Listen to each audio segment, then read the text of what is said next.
There's a group of guys I grew up with in Annapolis. None of us had it easy. Some had trouble in school. Others had trouble with the cops. A lot of us were missing our dads, and we were pretty ungrateful for our moms, who juggled multiple jobs to keep us fed. But we had each other, and I think that's why we all found a path to a better life. Every few years, we'd meet up back at home at a nice restaurant to drink, joke, and show off pictures of our kids. What we don't talk about is the other guys we knew who didn't make it. But sometimes, the past catches up with you. The last time we met up, we just popped open a bottle of red when my buddy looked out of the window. He went pale and asked, "Is that Simon?" A disheveled man shuffled on the street trying to chat up strangers. Once I saw his yearning eyes, I knew it was him. Simon was like a kid brother to us, a 15-year-old kid brother nobody wanted. He was needy and earnest like a sad clown, and he clung to us like a barnacle.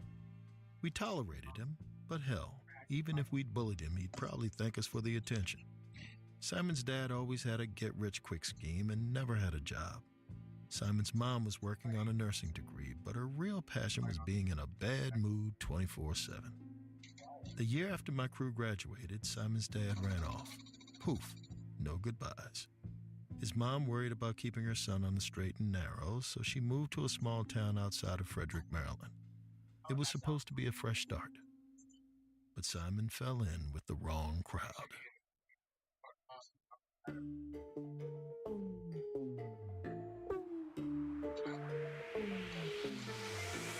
You're listening to Run Fool. I'm Rodney Barnes. This is episode 19, The Snallygaster Gang.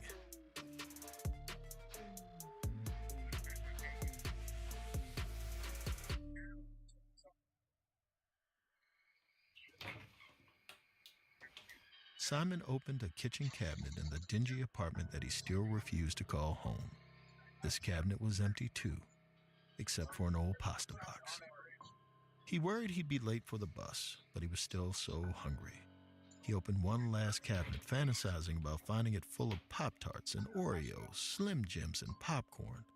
All the things families had on TV. All the things he didn't. The door creaked open. His mother Sherry trudged in, clad in nursing scrubs. Weary after a night shift, she gave him a stiff hug and a kiss, like she was ticking it off a checklist. Then, she asked why he hadn't left.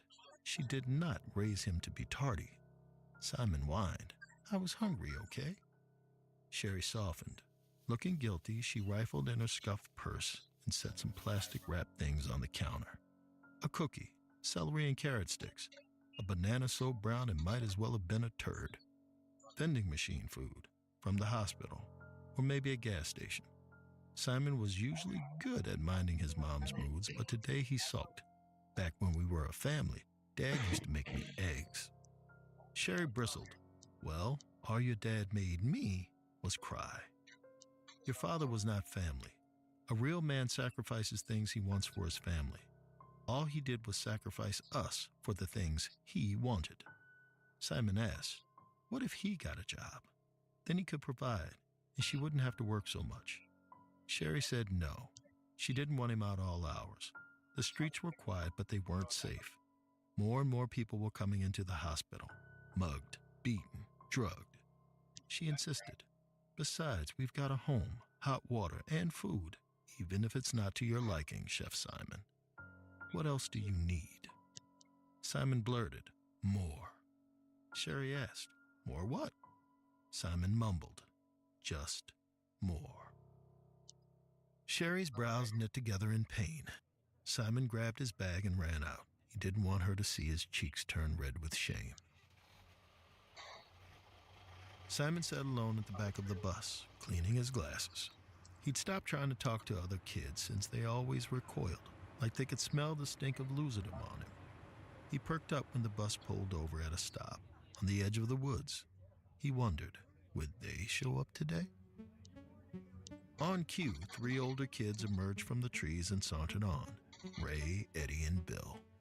Eddie and Bill were in garish get-ups, a mashup of hip-hop and hair metal, like they'd raided a department store blindfolded.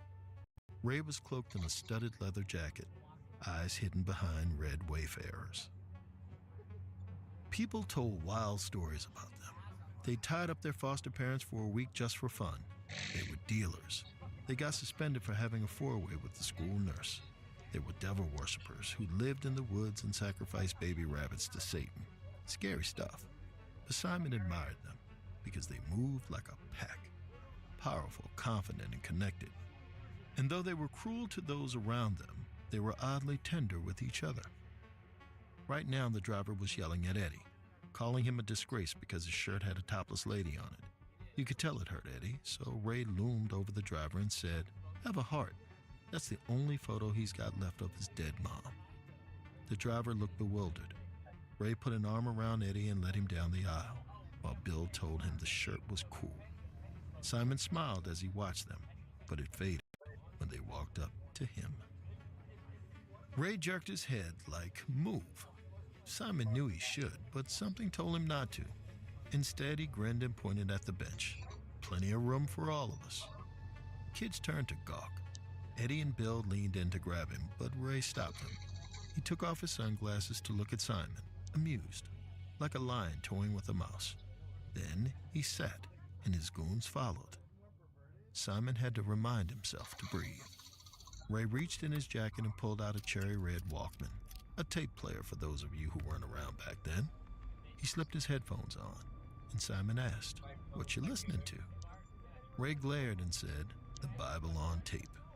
Simon figured he was joking, so he laughed. He didn't want to lose momentum, so he asked how much the Walkman cost. Ray gave him a withering stare. "I don't know. I stole it." Simon nodded. "Cool." Ray grunted, then jiggled the headphone jack. He said the dumb thing wasn't worth it. Half the time he couldn't hear. Simon said the jack socket looked loose. He put his hand out, nodding at Ray to give him the Walkman. Ray looked surprised, but grateful. He wouldn't be if he knew Simon was making up the diagnosis to keep him talking. Simon took the Walkman and furrowed his brow, hoping to look like a helpful geek. Then the bus flew over a bump. The Walkman flew out of Simon's hand, landed on the floor, and cracked. His heart raced as Ray spoke, ice cold. "You're gonna replace that." Simon babbled. He was sorry, but he didn't get an allowance, and he'd spent his birthday money on comic books. Ray grabbed his arm, squeezed hard, and grinned. "Then I guess you're gonna have to steal one." That night, Simon crept through the Radio Shack at the mall, sweating buckets in his bulky sweater. He wanted to run home, but Ray, Eddie, and Bill were waiting by the fountain outside. Simon eyed a display of Walkman in vibrant colors, then looked around. There was a zoned-out guard at the door, 2 cashiers, but they were flirting in the back. Simon sighed. For once, it was good that everyone seemed to ignore him. Except this weird guy stood at the end of the aisle, smiling. He wore black and purple. His pale arms were covered in tattoos, and there was a mystical eye tattooed above his brow. He was older, but there was also something jittery and youthful about him, like a goth Peter Pan. The man walked off. Simon took a breath. It was time. He locked his eyes on a red Walkman. He grabbed the slim box, put it under his sweater, and tucked it in his waistband. Done. Simon ambled to the exit, praying his walk wasn't too weird. He moved past the guard, who smiled. Ever eager for kindness, Simon waved at him, and the Walkman fell out. The guard stood. Outside, Simon saw Ray and his goons run off. He was on his own, until the strange man he'd seen walked over to pick the Walkman up. He shook his head. "I saw you take this, boy, and it just ain't right." Simon opened his mouth to beg for forgiveness, but the man handed him the box. "The earbuds that come with it are garbage. Gotta get a good set of headphones. Say, buddy, you mind grabbing some Sonys for the kid?" The guard protested. The kid was a thief. The stranger opened his mouth and let out an ear-splitting shriek that sounded like a train whistle. The world fell dead silent, and everyone in the store went still. The stranger leaned into the guard's ear and ordered, "Get them." Stiff as a robot, the guard went off and brought back headphones. His face contorted in agony, every fiber of his being telling him to stop, but he handed them to Simon. Using the same eerie voice, the stranger said, "Nap time." The guard fell to the ground. Simon looked up and realized the stranger was gone.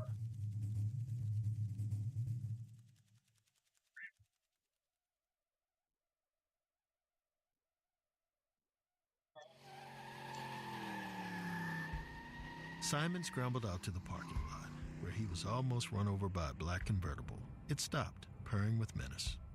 Simon saw that the stranger was at the wheel, with Ray beside him and Eddie and Bill in the back. He cried, "Wait!" He ran to hand the stolen Walkman to Ray, who looked surprised. Then he thanked the stranger and asked his name. The man grinned. "Call me Geist. Want to go for a ride?" Ray glowered. Clearly, he didn't want Simon to come, but Simon smiled. "Yup." Geist's car sped along winding roads on the outskirts of town. He joyfully sang along to a Motown song blasting from his car's tape deck. Simon sat in front, squeezed between Geist and a pissed-off Ray. This was the most thrilling night of his life, and he had a feeling it was just the beginning. He yelped when Ray lunged across him to turn down the music. Geist chuckled. "You're such a moody Judy. Relax, Ray. How about a beer run?" Eddie and Bill whooped. Ray shrugged. Geist looked to Simon. The kid's voice cracked as he said he didn't have any money. Geist cackled. "Me neither, buddy." Geist swerved into an empty liquor store parking lot. It was closing time. A lone employee swept up inside. Eddie and Bill jumped out. Geist looked at Ray, then nodded to the glove box. Ray opened the glove box. Simon worried he'd pull out a gun, but he retrieved an old piece of cloth. It looked like a hood or an executioner's cowl. Ray's hand trembled, and he whispered, "Not yet." Geist's eyes narrowed. "Fine. Beer will fill me. For now." Simon wasn't sure what was going on. It was like a secret code he was desperate to understand. Geist and Ray got out. Simon followed, but Geist pushed him back in the seat with paternal gentleness. "Stay here, kiddo. Enjoy the show." Simon watched them go into the store. The employee got annoyed, then scared, as the boys surrounded him and Geist whispered in his ear to work his magic. The clerk dropped, convulsing. Then Ray, Eddie, and Bill hooted and hollered through the aisles, grabbing bottles, chugging some, smashing others to the ground. The store doors were closed so Simon couldn't hear the chaos inside. With the Motown playing in the car, it just felt like he was watching a hilarious movie with a great soundtrack. He laughed. Until he saw a second employee creep out from a back room, nervously loading a shotgun, headed for Ray. Geist and his boys couldn't see her, and Simon knew he had to act fast. He slammed the car horn. Geist's eyes shot up. Simon pointed. The gang turned to see the employee take aim. In a panic, Ray looked across the store at Geist. Geist rolled his eyes, then jerked his head. "Duck." Ray dropped, and Geist broke into a run. Simon was stunned to see the older man leap into the air like a superhero. He hovered, gleeful menace burning in his eyes. Then Geist pounced on the employee, ripped the gun from her hands and knocked her down. Simon couldn't see exactly what was happening, but he saw the rifle go up and down in Geist's grip. The way the rifle got bloodier each time it came up, Simon knew Geist was using it to give her a serious beating. Ray crawled away, unable to watch. He was horrified, but Simon wasn't. It was the coolest thing he'd ever seen. Geist told his crew to stay behind while he drove Simon home. When Simon protested, Geist said, "You don't want to be a sleepy Simon at school tomorrow, do you?" Simon laughed. Geist was odd, like a devil and an angel on his shoulder. He wanted to ask where he'd come from and why he was doing this, but he figured any answers would raise more questions. He was just going to enjoy the ride. They parked at Simon's apartment. Geist pulled out the stolen Walkman, then grabbed some tapes from his dashboard. He handed them to Simon and said they were his. Simon protested. The Walkman was Ray's, but Geist insisted. He'd earned it. Simon felt a rush of warmth and asked if he could ride with them again. Geist shrugged, a twinkle in his eye. "I guess that depends on what the boys think." Simon barely slept, but he didn't feel tired in the morning. He felt pumped. With Geist's tunes blasting on his Walkman, he packed his school bag and went to the living room, where he saw his mom was home, frying up some eggs. Simon cautiously took a seat, while Sherry told him she'd switched her shifts around. She was figuring out how to provide more for him. She was excited, present, motherly, until she clocked the Walkman. "Where'd you get that?" Simon hesitated, then said he'd borrowed it from a friend. Sherry raised an eyebrow, and Simon felt a surge of anger. What, she didn't believe he had friends? Simon stood and said he wasn't hungry. He tried to leave, but Sherry rushed to the door. She looked him in the eyes and said, "Simon, things are going to change soon." Simon couldn't tell if it was a promise or a threat. He didn't care to know, so he pushed past her and walked out. He had friends to meet. Ray, Eddie, and Bill weren't on the bus. They showed up at school after lunch, hungover and irritable, and they didn't say a word to Simon. It was like last night never happened. On the ride home, Simon sat near them and tried to look pathetic. When the bus stopped by the woods, the guys got up. Simon prayed for them to notice his existence, and his wish came true. Ray turned back, sighed, and cocked his head. "Come on." Simon walked with the guys deep into the woods. Eddie and Bill were cheery, but Ray was withdrawn. Simon realized he still had the Walkman on, so maybe that was pissing Ray off. But putting it away would just draw more attention to it, right? They came to a clearing and Simon saw a weathered cabin. It looked old, like centuries old. Simon asked Ray if Geist lived there. Ray just walked off. Simon followed him to a sudden drop that looked out over a deep pit. Ray was still ignoring him, and Simon couldn't stand the cold shoulder. He blurted, "I'm sorry, okay? I don't know if you're mad or if you just hate me. But here, take this. It's yours." Simon held out the Walkman. Ray stared at Simon, radiating disgust and pity. He looked at the pit, then grunted. Eddie, Bill, grab his arms. Ray's goons ran up, grabbed Simon, and forced him to his knees. Ray reached into his jacket and pulled out the hood that Simon saw in Geist's glove box. Simon panicked. Was this a joke? An initiation? He could handle hazing, but he just had to know. With a pained look, Ray shoved the cowl over Simon's head. The boys began to chant. Deep into the woods we went to make a sacred covenant, a brotherhood under the beast, who helps us laugh and play and feast. But when we all get what we need, then the snallygaster feeds. A shriek echoed in the trees.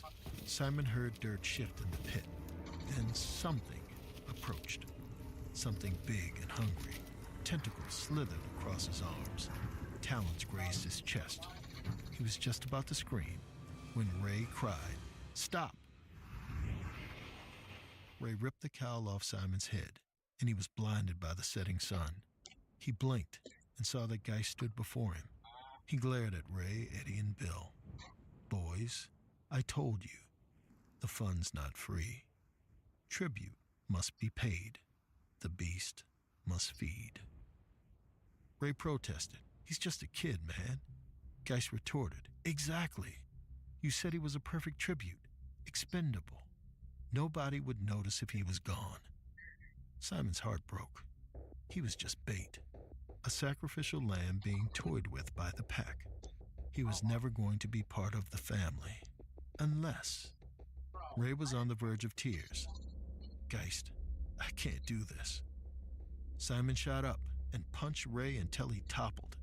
He walked to Geist, drawing himself to his tallest height. "Ray can't do it, but I can. If it means I'm in, I'll find you a damn tribute." Ray parked Geist's car across the street from the gas station on the edge of town. Simon sat beside him. He looked at the convenience store.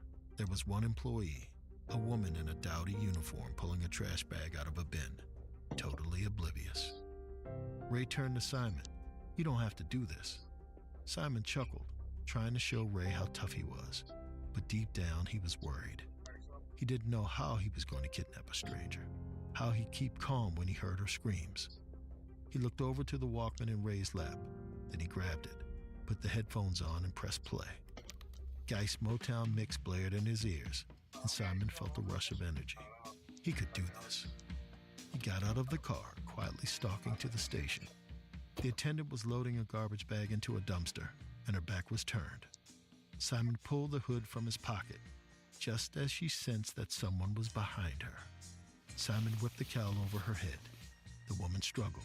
She was stronger than she looked, and Simon was weaker than he thought, so he shoved her. Her head hit the edge of the dumpster, and she crumbled to the ground.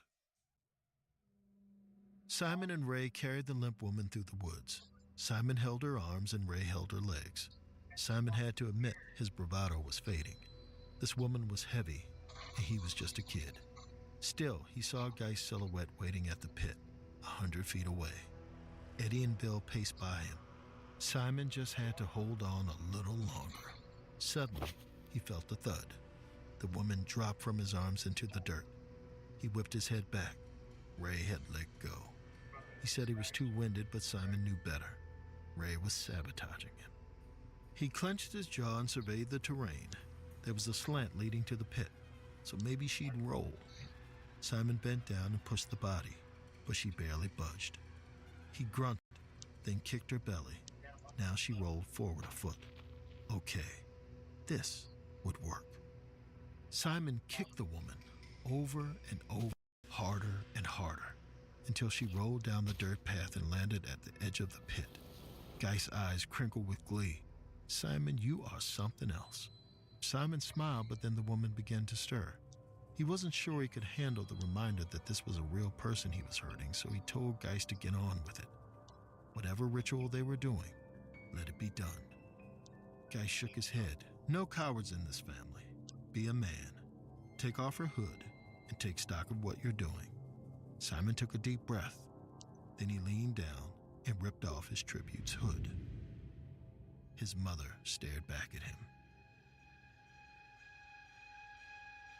Sherry pleaded, Simon, what the hell is going on? Who are these people? Simon panicked. I don't understand. You're a nurse. Sherry sobbed. She was. But she'd moved to day shift so she could pick up a side gig at the gas station. She'd let her anger about Simon's dad create a rift between them. She resented having to provide for him, but when she felt him pull away, she realized if Simon needed more, then she'd work her ass off to give him that.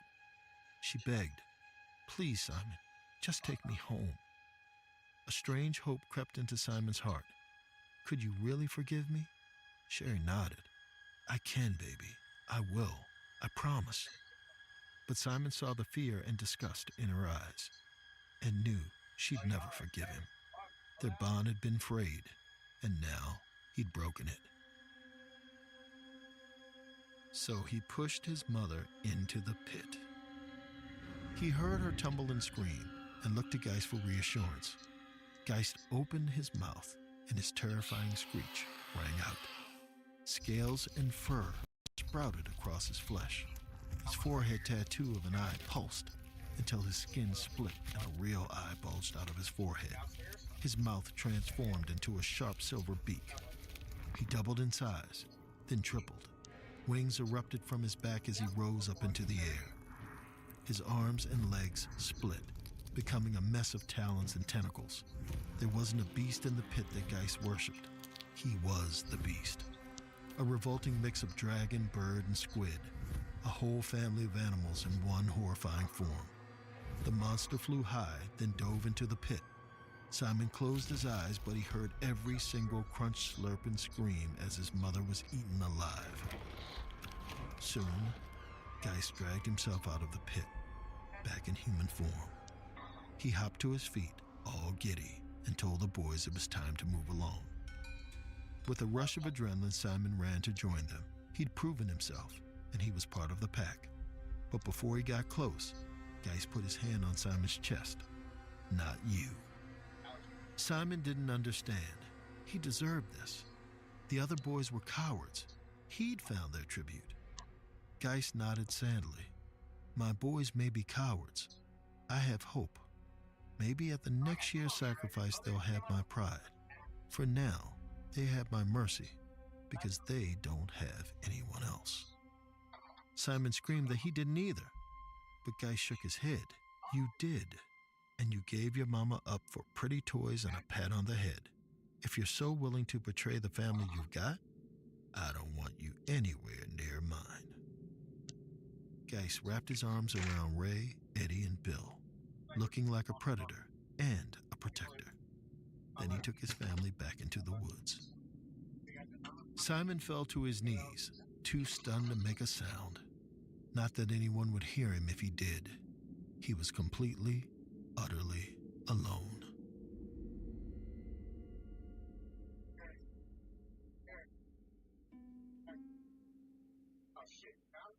They say Simon begged the police to arrest him for killing his mom, only they couldn't find any evidence that he had. Best as they could tell, she'd run off just like his dad had. He was sent to a foster family, but he couldn't adjust. He ran away, never finishing school. Spent time in a psych ward until he was discharged. Apart from his odd belief in monsters, they said he was perfectly healthy. There was no place for him there either.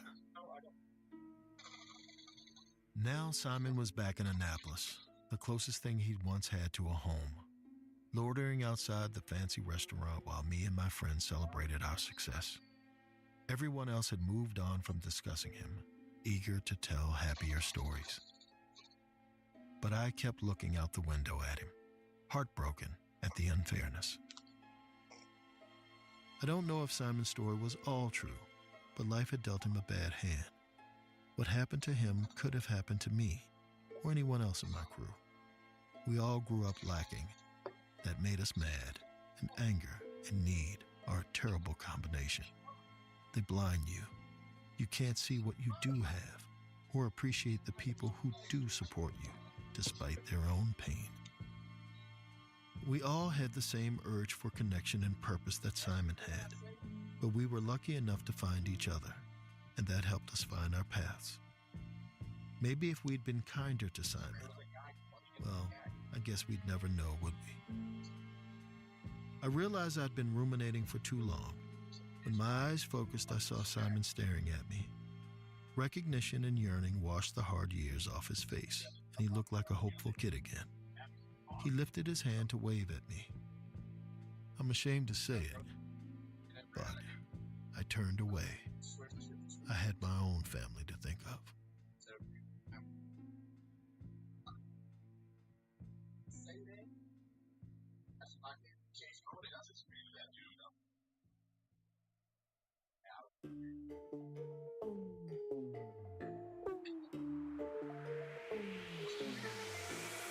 Run Fool is a production of Ballin Studios, Campside Media, and At Will Media. It is hosted and executive produced by me, Rodney Barnes. This episode was written by Amin Osman and produced by Abakar Adan and Lee Mengistu. Editing by Abakar Adan. It was also sound designed and mixed by Kevin Seaman. Creature vocalization by Terry Cashburn and Colette Anderson. And artwork by Jessica Clogston-Kiner. Production support by Jeremy Bond and Cole Lacasio. Special thanks to our operations team, Doug Slavin, Ashley Warren, Sabina Mara, and Destiny Dingle. Executive producers at Ballin Studios are Mr. Ballin, Nick Witters, and Zach Levitt. Executive producers at Will Media are Will Malnati and Rosie Guerin. Executive producers at Campside Media are Matt Scher, Josh Dean, Vanessa Gregoriadis, and Adam Hoff. Thanks for listening, and see you next week.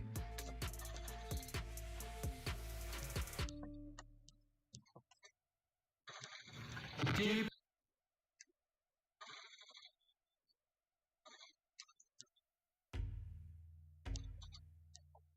Telling stories is my life's purpose, my true love.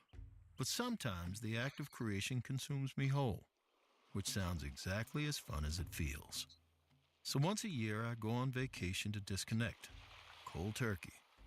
A while back, I tried out El Paraíso, this all-inclusive resort in Vieques, an island off of Puerto Rico.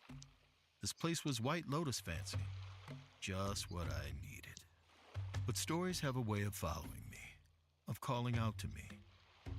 know I'm jonesing. I was on a little boat getting a private tour of the coves near the resort. My skipper was this woman who worked at the hotel. Gray streaked hair, sun-baked skin, old Ray-Bans. You could tell she'd seen it all. She was a little too blasé, actually. She zoomed past the breathtaking cove and I asked her to slow down. I wanted to take a picture, but she sped up. Can't take you there. Hotel rules. The way she said it, I just knew there was a story there. Before I could stop myself, I asked, why? She sighed. Last man who went there never came back. Okay, Rodney, I said. Resist. Don't relapse. But of course, I blurted, what brought him out there? She spat, bitter. Love, or so he thought. Well, that was it. Come on, you know I had to hear this story.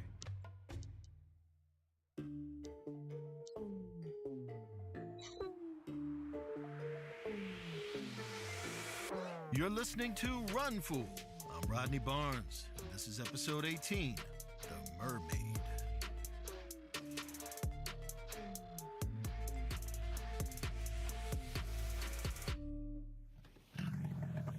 Let's start at the beginning, with a motorboat cutting its way through choppy water off the majestic cliffs of Navio. On the side of the boat, a logo for the El Paraíso Resort. Before the two people aboard, this was no pleasure cruise. It was a rescue mission. Gabby, a young resort employee, drove. She set her mouth in a firm line, hoping to hide her worry. Adam stood behind her, wild eyes scanning the sea until he cried, "There!" Another boat bobbed in a cove, a speedboat.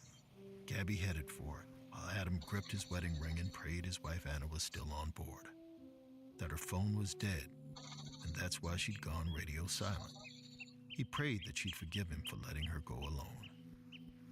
They'd come to El Paraíso for years, and on this trip, Anna wanted to explore beyond the five-star property. So Adam surprised her with a speedboat they could take to secluded beaches. But too many pina coladas last night made Adam hungover and grumpy that morning. So grumpy that a pissed-off Anna went off on her own. Adam cursed. If he'd just sacrificed a bit of his comfort, this wouldn't be happening. Gabby pulled up beside the boat and Adam scrambled on. It wasn't big, so he knew instantly. Anna wasn't there. Still, he pulled up tarps and checked under seats, calling her name in vain, until he saw it. A streak of blood, leading over the railing and down the boat's side into the water. Adam leaned over the edge, ready to jump into the deep blue. But Gabby pulled him back. They fell to the deck, Gabby gripping Adam as he tried to break free. It was too dangerous to go in alone here, she said. They'd call the Coast Guard, they'd scour the land and sea, and they'd find his wife. It was a promise Gabby couldn't keep. Later, the Coast Guard concluded Adam's wife had drowned, though they never found a body. Something strange about the currents of Navio Beach, they said. Things that sank there tended to stay sunk. Adam went home to Michigan, drowning in his own ocean of grief. He thought he'd never see Vieques again, until 3 years later, when he made a mistake, one that sent him rushing back to the island. Adam's limo pulled up to El Paraíso, trying to calm his nerves. When the driver opened the door, Adam was shocked. Gabby pulled him in for a hug. Gone was the tomboyish college girl who worked at the marina, who'd taken Adam and Anna out clubbing and snuck them weed. Now she sported a suit, an expensive haircut, and a name tag, manager of guest relations. Adam congratulated her. Gabby eyed him warmly. I wondered if you'd ever be back. Her gaze flitted to his hand. Adam fiddled with the wedding band he still wore. He explained he'd come to visit the spot where Anna vanished. Gabby asked to say a proper goodbye. Adam mumbled something like that. With a somber smile, Gabby said the marina would prep a boat tomorrow. She'd cancel her meetings and go with him, if he wanted, of course. Adam shook his head. He had to do this alone. Adam steered his boat into the cove at Navio Beach, taking in its eerie beauty. steep cliffs surrounded the shore, caves dotting their surface. They looked like eyes, staring at Adam, waiting. He killed the motor, then walked to the railing. He touched his ring again. There was something hard he had to tell Anna. He opened his mouth, trying to find the words, when he heard a woman sing. A melody echoed from the cliffs, stirring up a million different emotions in Adam. First it sounded desperate and longing. Then it shifted into something alluring and sensual. Entranced, he looked to the caves. Their dark maws glowed with blue light. Then the wind picked up, carrying the song across the water, closer and closer to him. Something rammed the boat. Adam stumbled and fell over into the water. He thrashed in the ocean, which swirled around him. The center of the eddy lit up with light, and a woman rose from the depths, wailing that hypnotic melody. She floated to Adam, arms outstretched. He knew he could swim away, but that felt impossible. As she embraced him, all Adam could hear, or see, or feel was her song. Adam awoke and gasped in wonder. He was in a cave. Bioluminescent vines climbed the walls, softly pulsing with light. Little nooks held a collection of rusty bracelets, waterlogged passports, and gold doubloons. Like anything that had ever been lost at sea, it washed up here. A ray of golden light shone into the cave. Adam looked up to see it came from an opening high up on the rock wall. Through it, he glimpsed the sunset and realized he was inside the cliffs by the cove. He looked into a pool of water beside him. Far below, he saw shapes, people, maybe, floating round and round in the deep. A haunting aquatic ballet. Then he scrambled back because one shape floated up to break the surface and perch on the rocks. It was the woman who'd sung to him, but she wasn't exactly a woman. She was a mermaid. As in storybooks, her tail glistened with silver blue scales. Her hair was iridescent, ornately braided with shells and seaweed, but her face was a pale blue-green, and her eyes inky black. There was something eerily inhuman about her, but she was all the more beautiful because of it. Adam wasn't sure what to do. Hell, he was pretty sure he was dreaming, so he waved, very awkwardly. "I'm Adam. Sorry, but what do you want from me?" The mermaid cocked her head, amused. "You may call me Kaya, and if a sailor floats into my cove and follows my song, he is usually seeking me." Adam's face fell. No, he was just there to say goodbye to his wife. Kaya nodded. Grief and yearning are part of the same song, like a melody and its harmony. No wonder your soul called out for me. Suddenly, she slithered up Adam's chest and ripped his shirt open. She whispered, her voice thick with passion. "Your season of pain has ended, sailor. Allow me the pleasure of healing you, of being your first lover since your wife passed." Kaya leaned in to kiss him, but Adam pushed her off.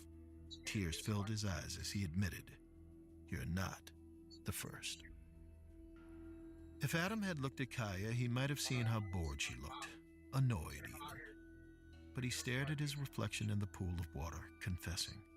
A few weeks ago, on the 3rd anniversary of his wife's death, he drank alone at a bar. The vodka flowed, the bartender was hot, and nature took its course. There was no connection, no spark. The only thing Adam felt was guilt. Adam told Kaya, "The next day I booked a flight here. I don't know why exactly. I felt this mad urge to be close to my wife again, to apologize for what happened, or I don't know." Kaya blinked her black eyes. "No, you came to punish yourself, because you can't accept the idea that you deserve to love again, even though I know she'd want you to." After a moment, Adam looked up, grateful and teary-eyed. "I needed to hear that. Thank you, Kaya." He touched her scaly hand. A spark of energy escaped his fingers and pulsed up Kaya's arm. They both gasped. Adam felt himself get weaker, or maybe lighter, like a burden had been lifted. Meanwhile, Kaya felt a rush. Her face flushed with a rosy tint that made her look more human. She eyed Adam, bewildered, then intrigued. What was that? Adam asked. Could they talk more? He hadn't felt this clarity in years, and he craved it. Kaya's eyes narrowed. She seemed to decide something. Then her face got sad. She said she was sorry, but she had to get back to her people. She couldn't survive on land for long, and they were from different worlds. This bond, it couldn't last. She dove into the dark pool. Adam felt his grief well up, and he knew the only cure would be to see Kaya again. He pulled the ring off his finger, and a grin tugged at his lips. He'd come back and prove this connection could last.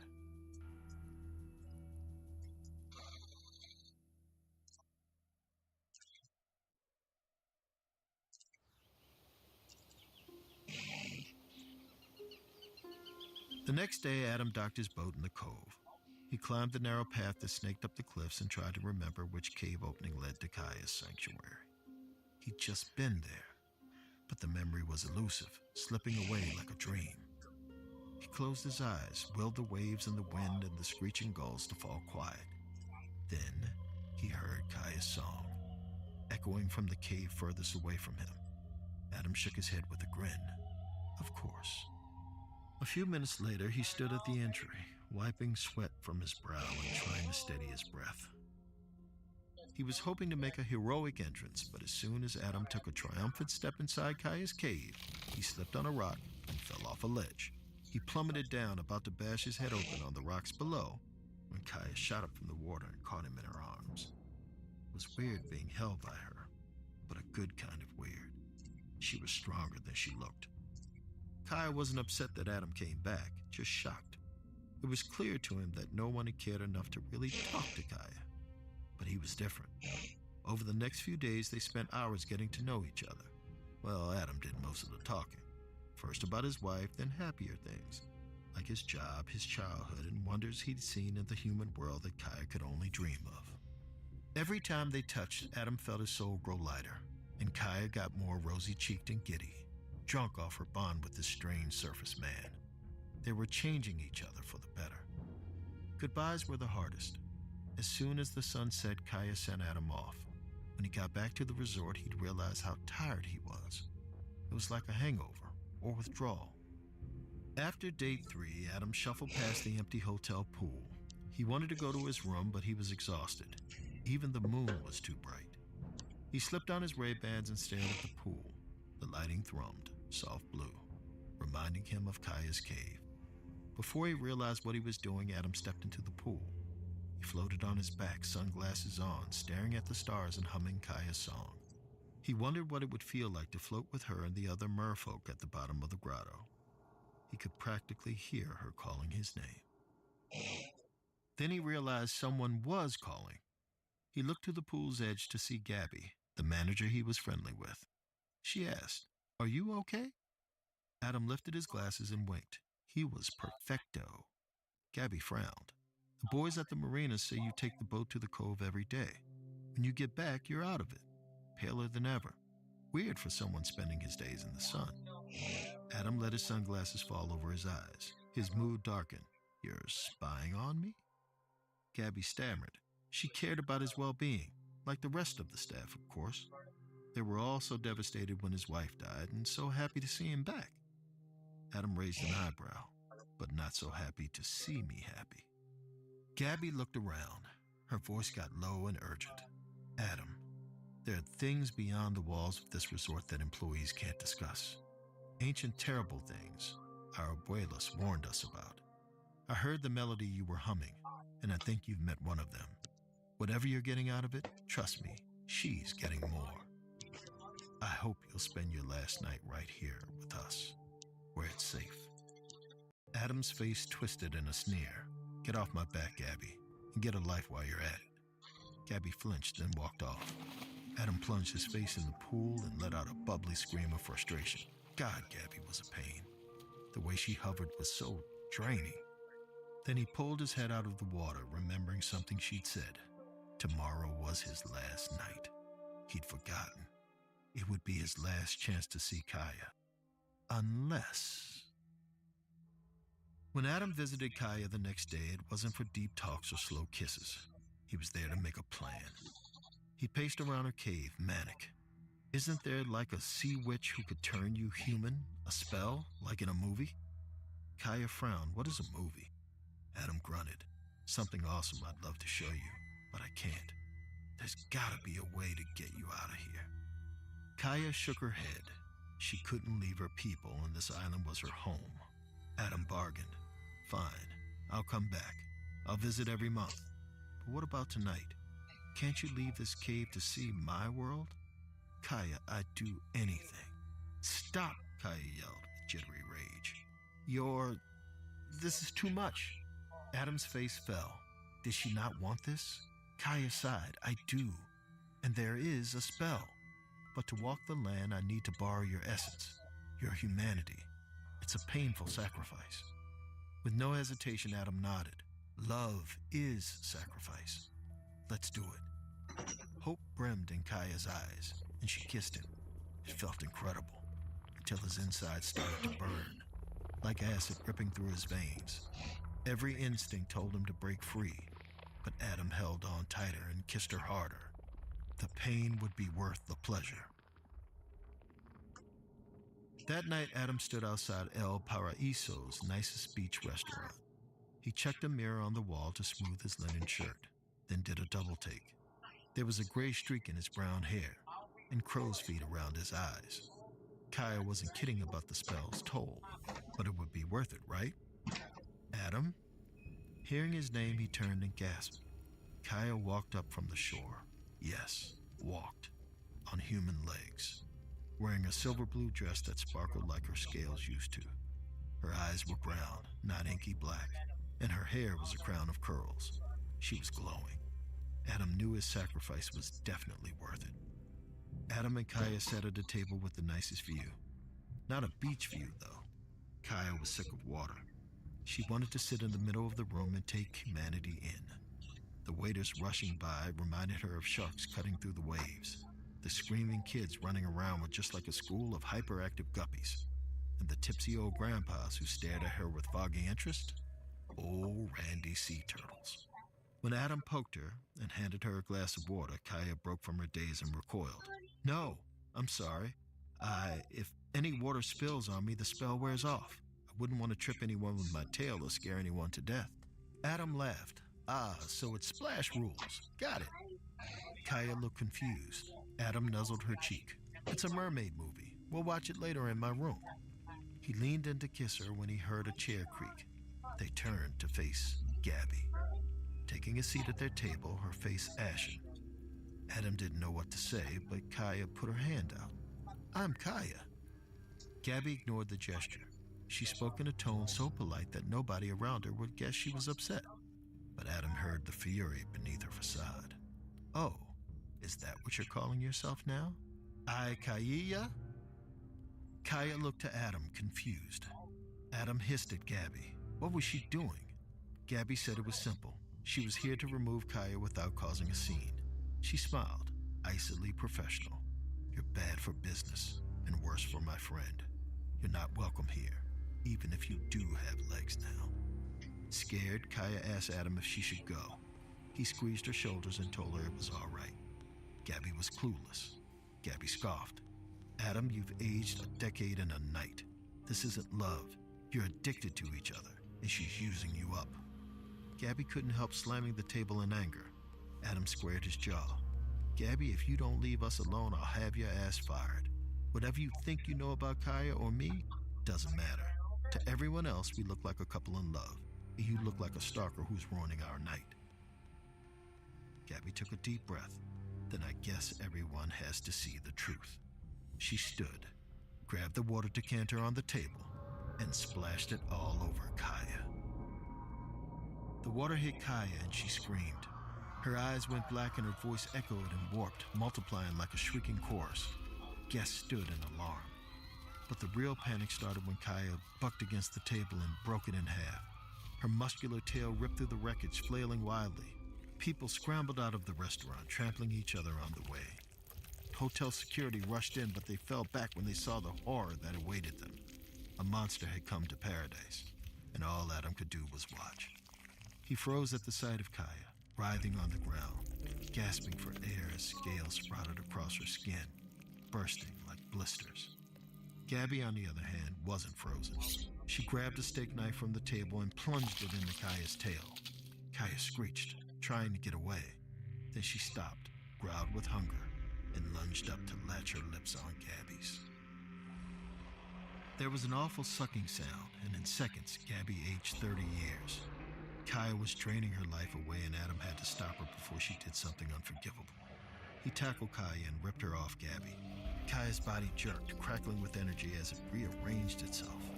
Her tail ripped in half, and she staggered up on misshapen legs.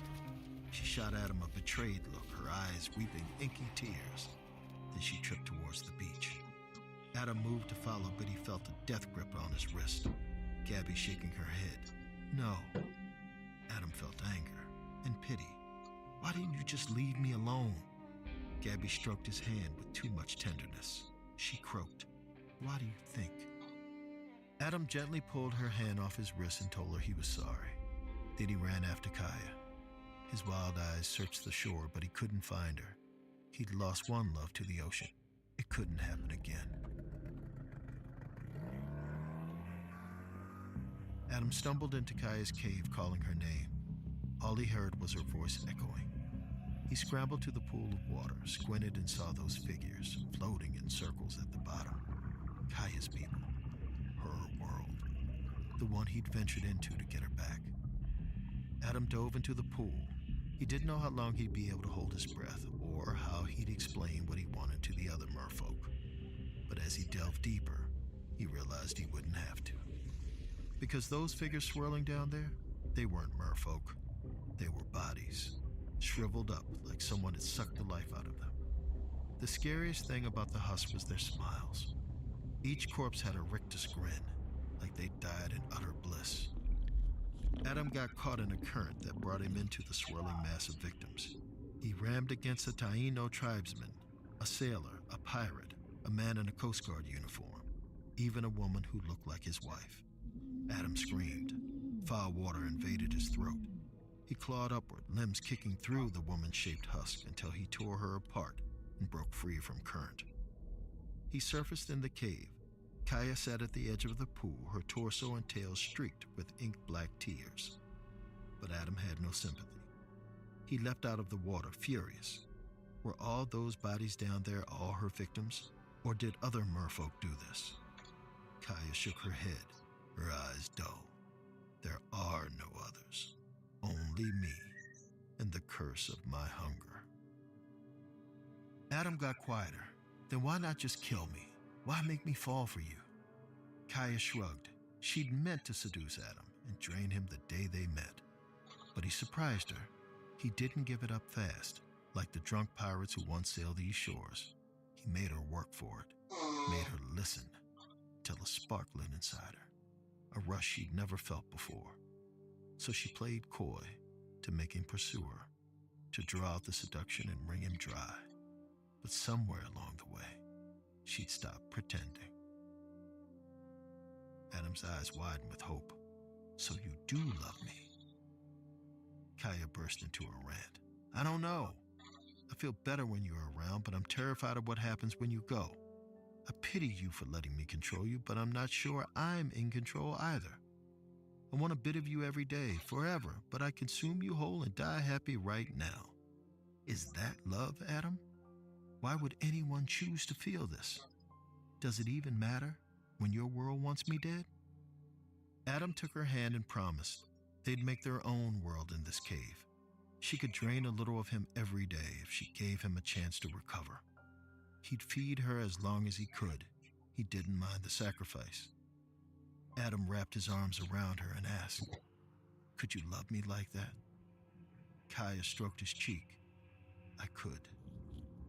Then her eyes turned black. But I'm just so hungry. Kaya clamped her lips over Adam's. His screams echoed in her mouth as she drained him whole. In seconds, he was a husk, and Kaya was delirious with energy and vitality. She dove into the pool with Adam's remains, twirling around with him. Then she let his body drop, down, down, down, until it joined the other husks in their ballet of death.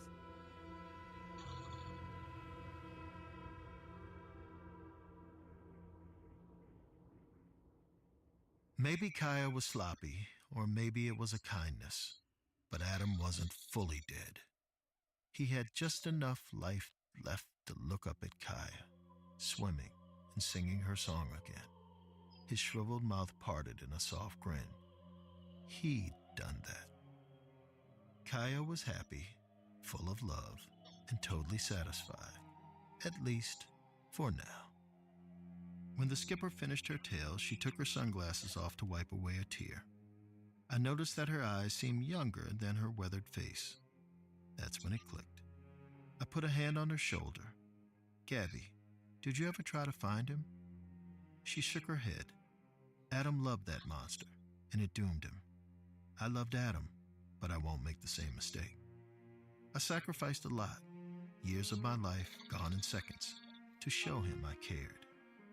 It didn't matter, so I quit love before it was too late. I thought about her words, tried to make myself feel less sad by cobbling a lesson out of them. Something like, there's a time to chase love and a time to let it go. Or, find out more about your local homicidal mermaid before you invite her up for surf and turf. But honestly, I got distracted. See, I swear, I heard singing, calling out to me from the cove, beckoning me into a story I might not survive. Until Gabby tapped my shoulder and handed me a set of noise-canceling headphones. I thanked her. She shook her head, then promised me she'd get me back to the hotel, safe and sound.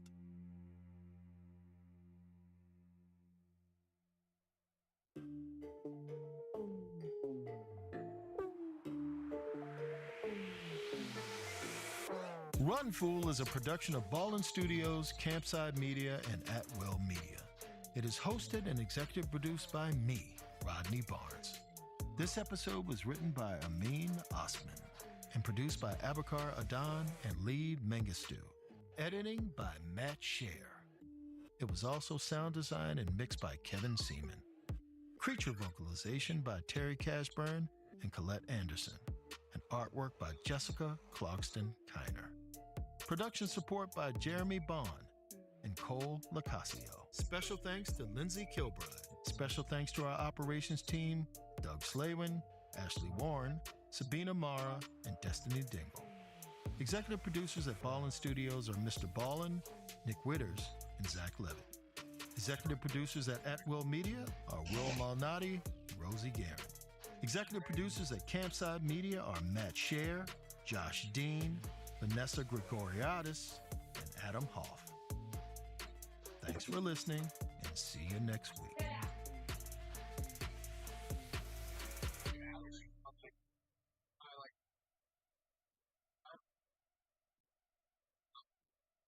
A warning. This episode contains graphic content that may be difficult for some listeners. Please listen with care.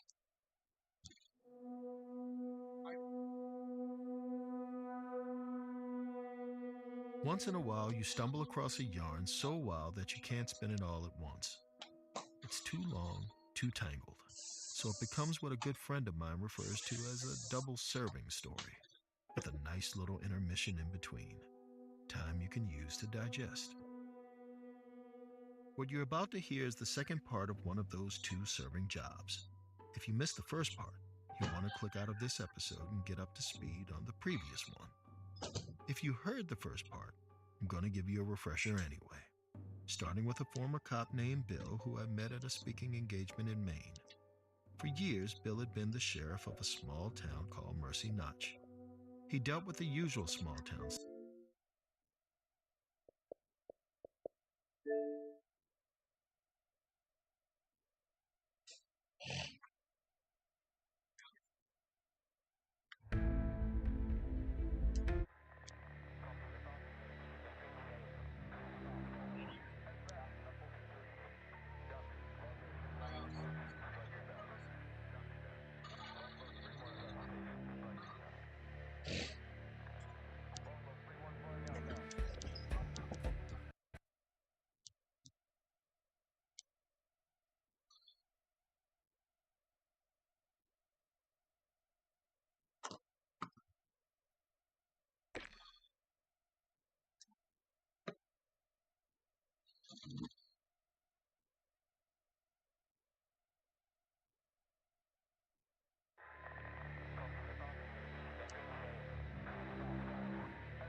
right.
Let's go, Jordan. Yes, sir.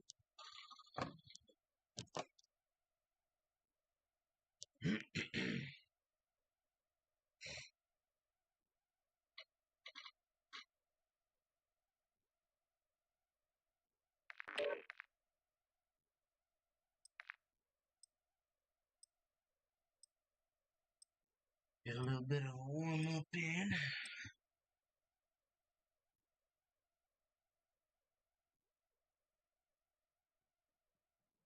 Bravo. We've lost Alpha. Domination. Secure and hold the objective. We cannot lose. We're taking Charlie. Sending UAV online.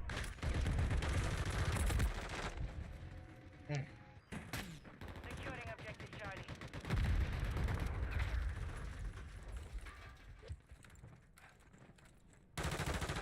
Reloading. With you till the end. We're taking Alpha. The enemy has captured. Get them secure.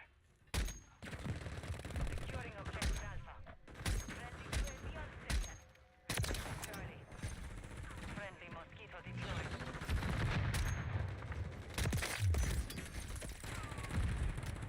Enemies taking Bravo. We've lost Bravo. Securing Charlie. We're taking Bravo. Standing by.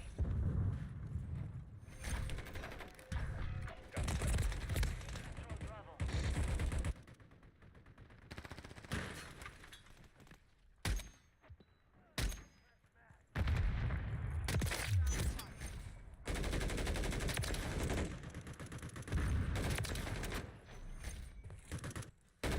Enemies securing Bravo.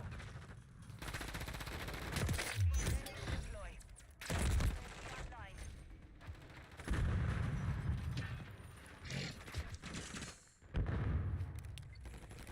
We control 2 objectives. Enemies taking Bravo. Objective Bravo is compromised. Enemy securing Charlie.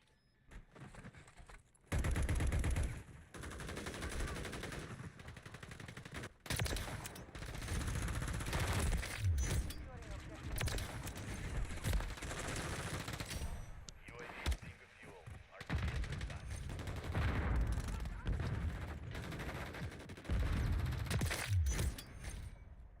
Securing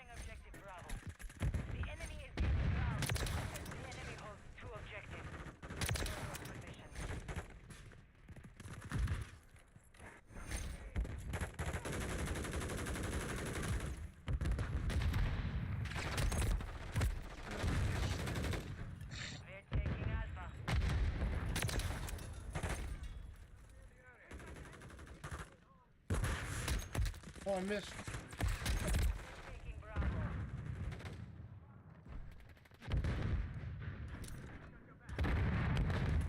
Objective Bravo secure. Securing Bravo. Charlie.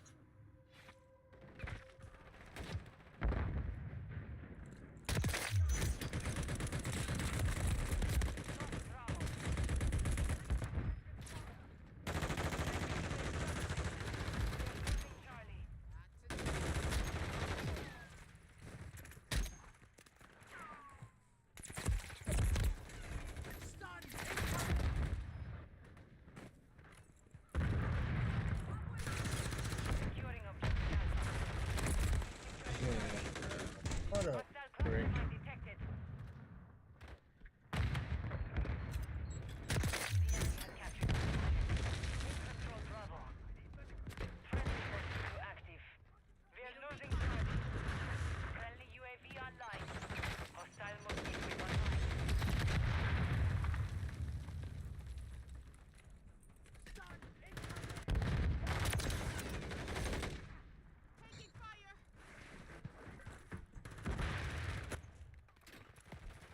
We're taking Alpha. Friendly. We've secured 2 objectives. Enemy securing Charlie. Securing objective Alpha. Friendly precision airstrike inbound. The enemy took Charlie. We control Alpha.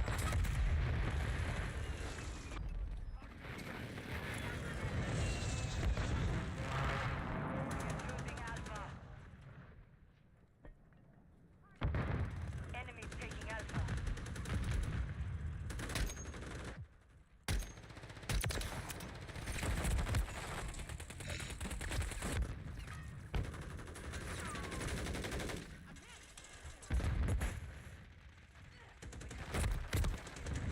Enemy taking Bravo.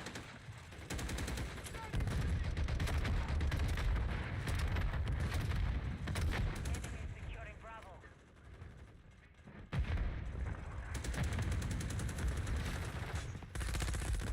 Bravo is compromised. I got stunned.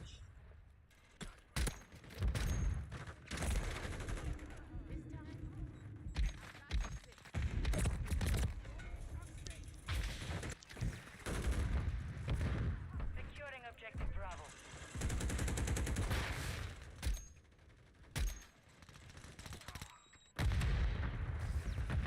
We're taking Bravo.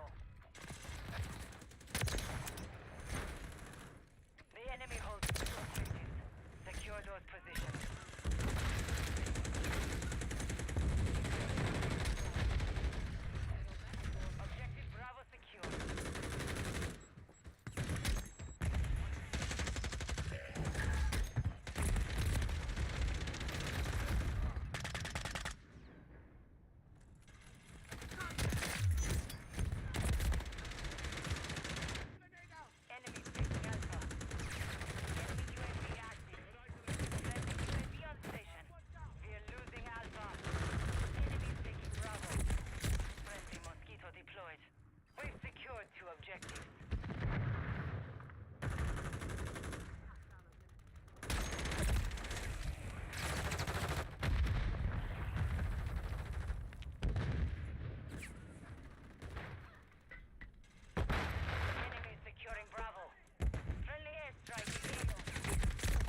Gear up fast. We're about to get evil.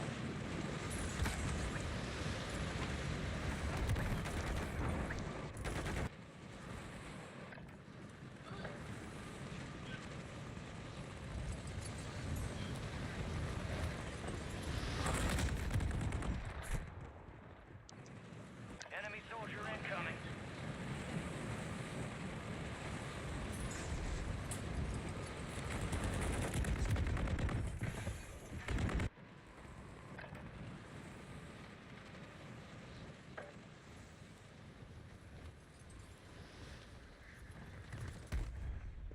Enemies dropping into the AO. All stations, we are green to go. Stand by for deployment.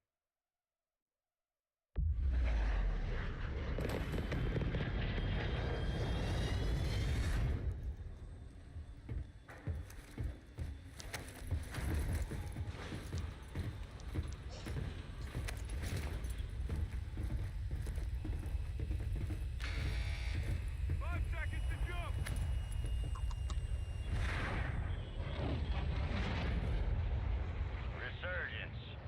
Stay alive to keep your squad in the fight. Your team leader.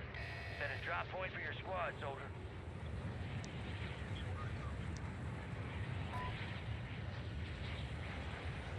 Moving.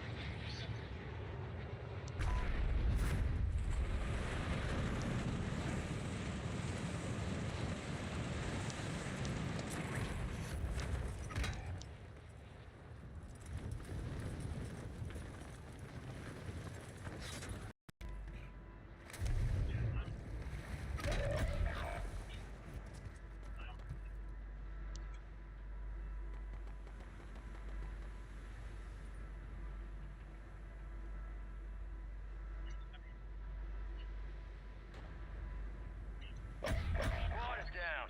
Stay alive to bring them back. Your squad mates back on station. Good work.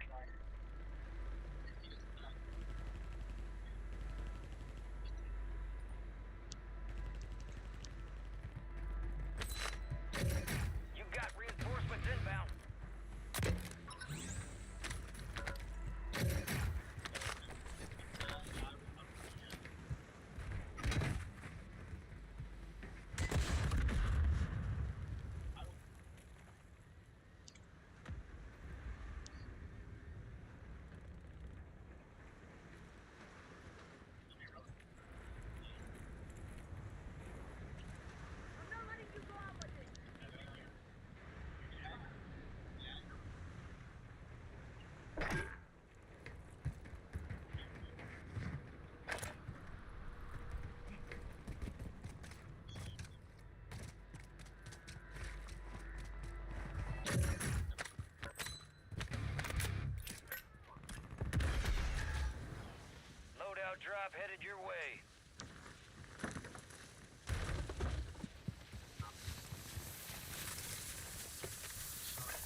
mates outside the safe zone.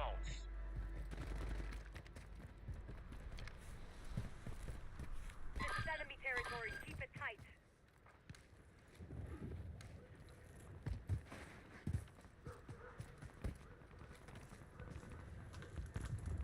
Moving! Enemy visual! Wow, that's.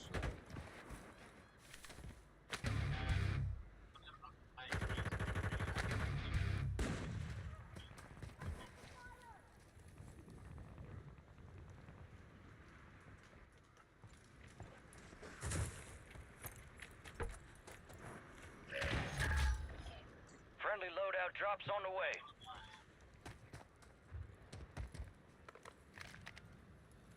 Moving here!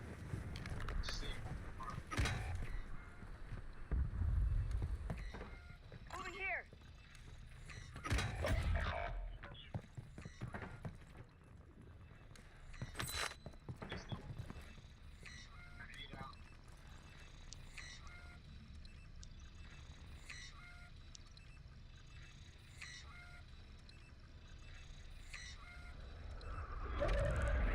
Squad mates redeploying. Well done.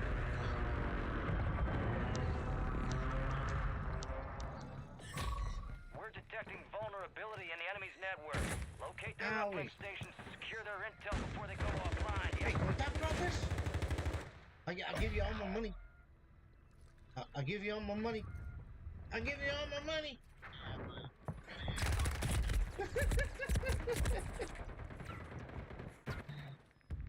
Oh, I wish I had teammates to talk.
Check your weapons, check your gear. We're holding for deployment.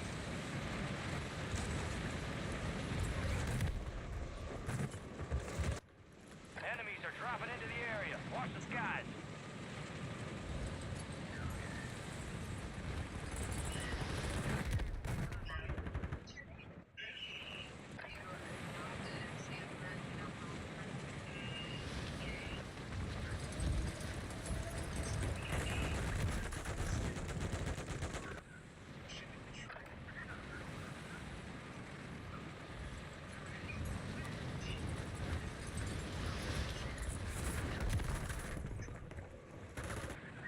Enemies dropping into the AO.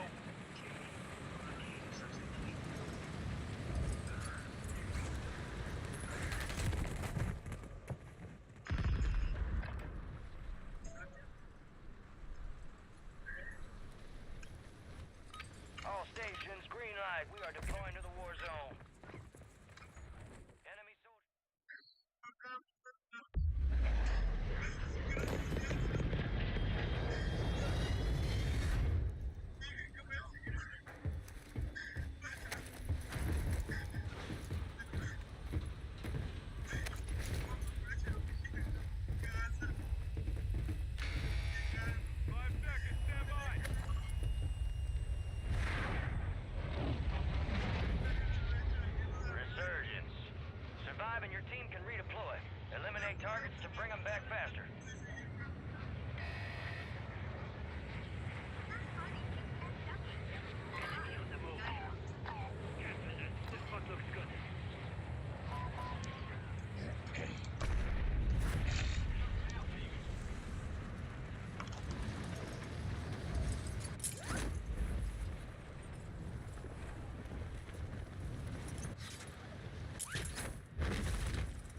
I'll go.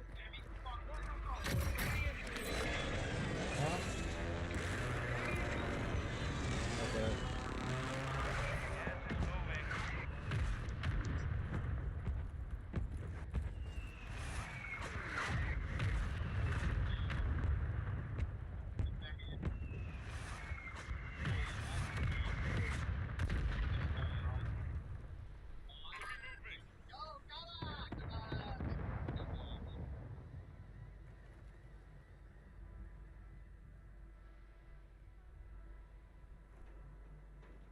Your squad made it to the safe zone.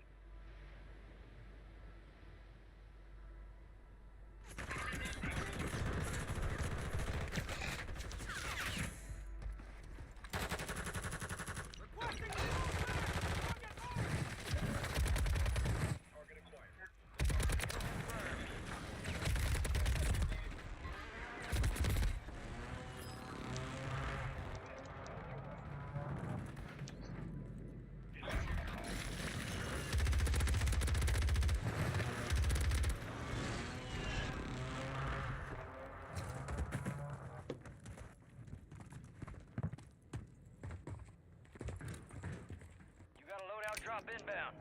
You're back on station. Go get after it. Your squad mate's back on station. Good work.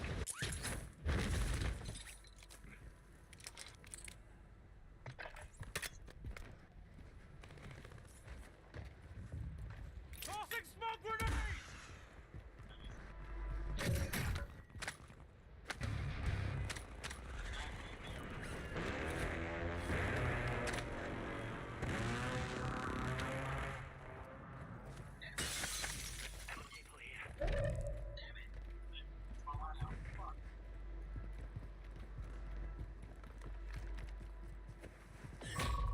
Advised, we're picking up signals from enemy uplink stations in the area.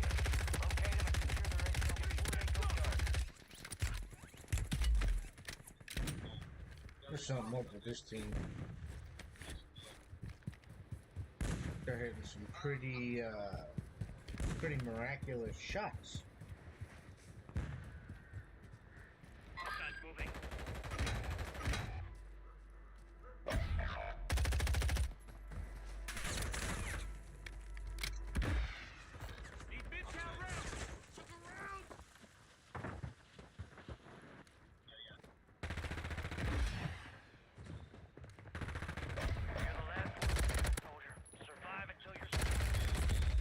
Yeah, y'all are cheating. That's crazy. These guys are on something.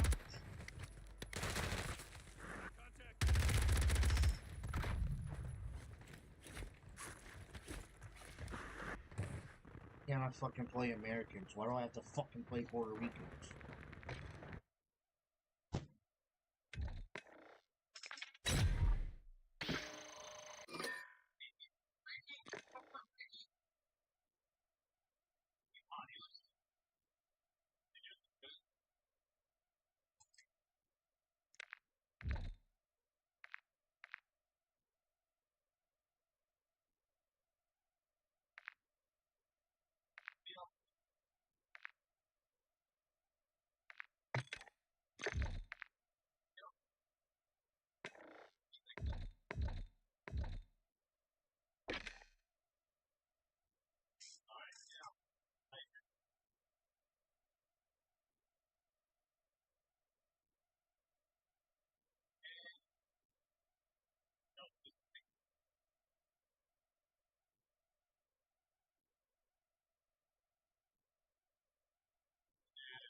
weapons. We'll be deploying shortly.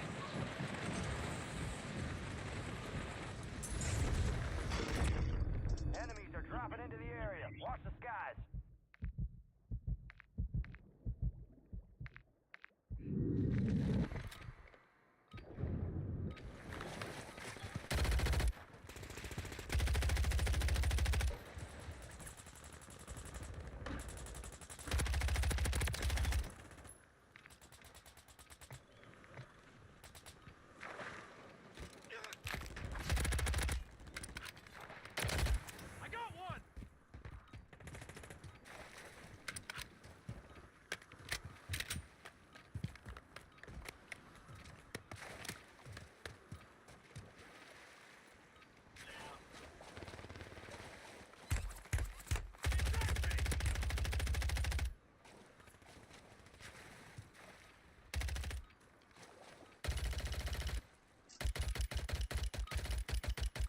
All stations, this is Shadow 01. Deployment to the Warzone has been authorized. Prep for dust off. We're up in 3 mics. Let's move. Here we are. Head shed gave the green light. We're deploying you to the front lines. Gear up and grab your chutes. You are cleared hot on all threats. Watch your ass down there.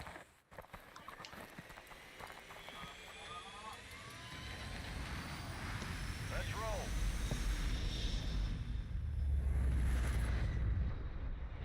Resurgence. Survive to redeploy fallen teammates. Kill to bring them back faster. All right, soldier, mark a drop point for your squad and go get after it.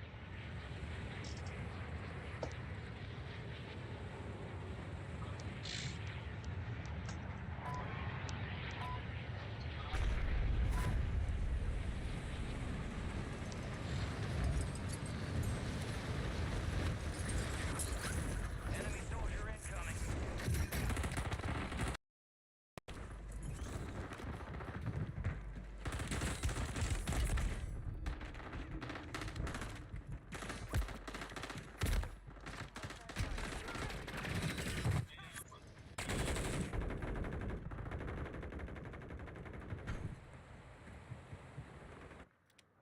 Your squad mates redeploying. Well done.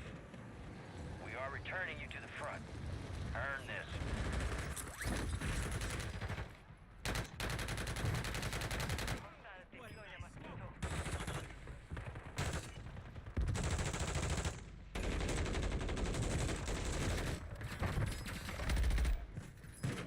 You got reinforcements inbound.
Requesting recon flyover!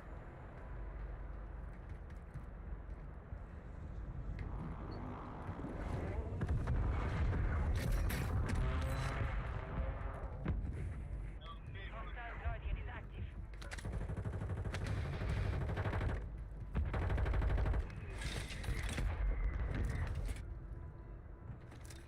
Friendly Guardian is active.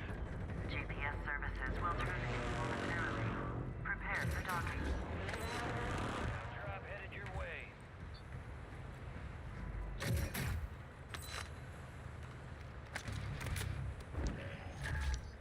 You have a buy station inbound.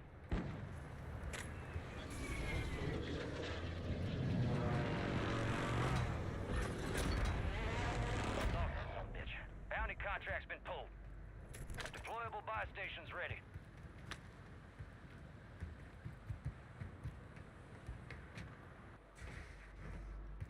Hostile Guardian has been deployed. Squad mates redeploying. Well done. Anchor system successfully deployed. Margin of error, 2%. Detecting an encrypted transmission. Prep for orders. To decode the signal. Prioritize opening loot caches. Security clearance verified. Stand by for entry.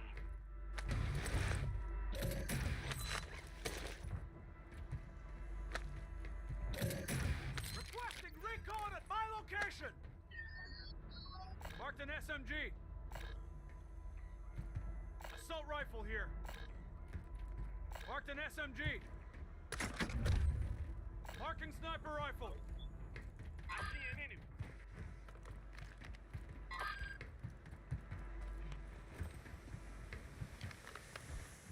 Our squad is in the lead, but it's close. Stay focused. Custom weapon here.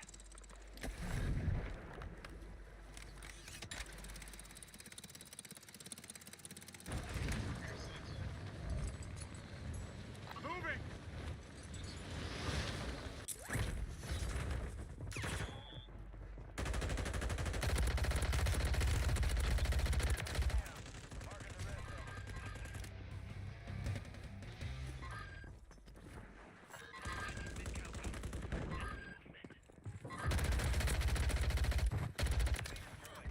Have to hunt down the rest of them.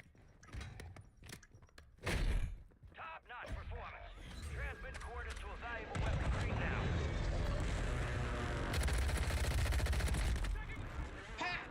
Ten squads active in the field.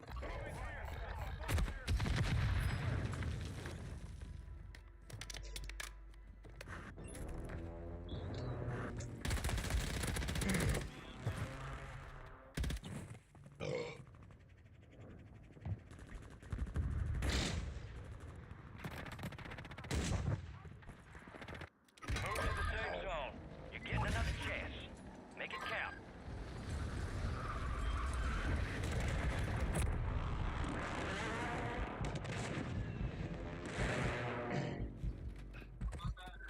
Stay with me. Airstrike. Find cover. Right here. Moving. Inbound. I'm getting steady. Need to heal up.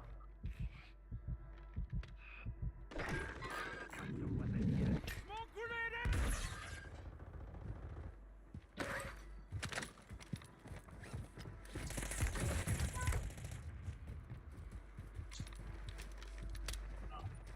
Hostile Guardian is active.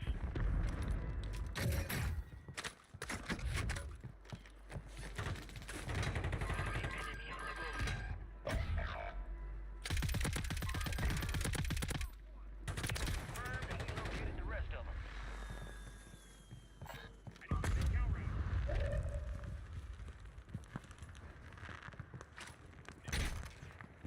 Only 25 left.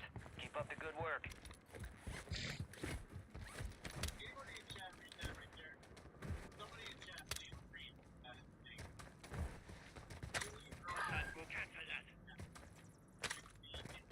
Enemy movement spotted.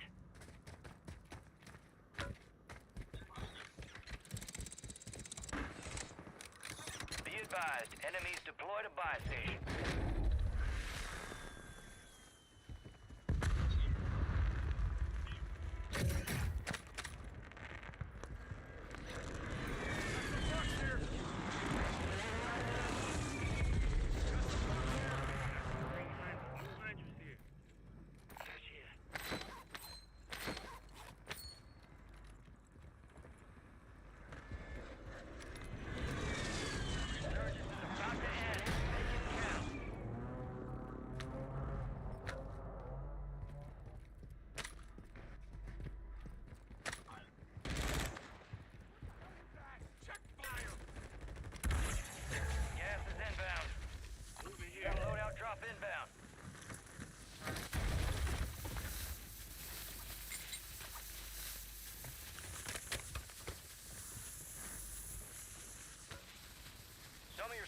outside the safe zone.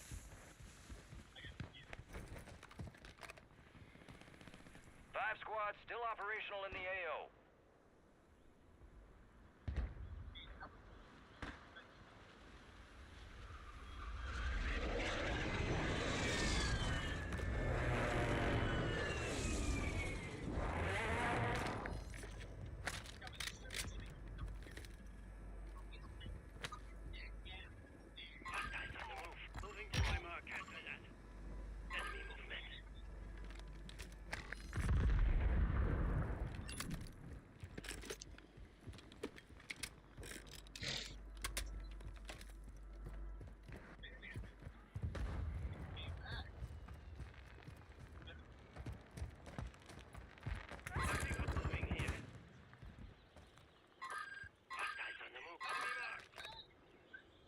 Resurgence has closed. No more second chances. Enemy suppression mine down! Supply crates are restocked. Advise you load up now. Dropping up! Ammo box here. I'm taking a ton of layer shots.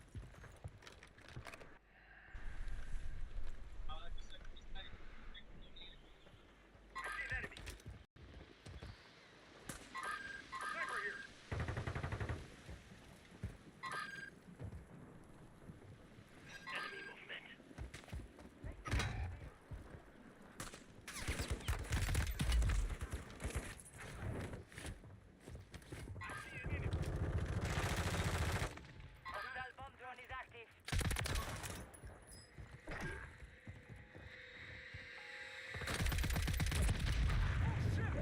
Got gas moving in.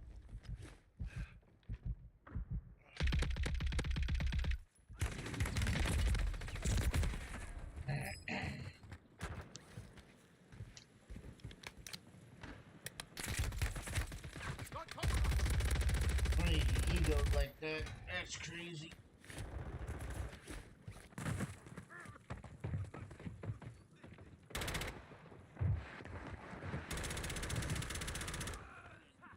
You missed me.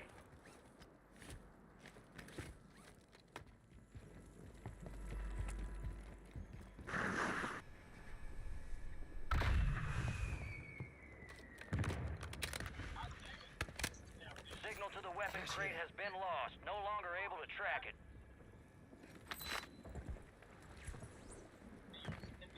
Got some green honey. New hundreds here.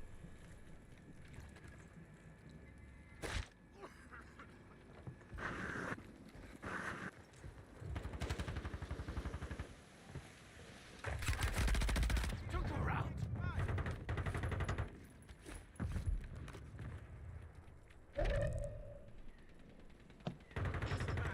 This ring.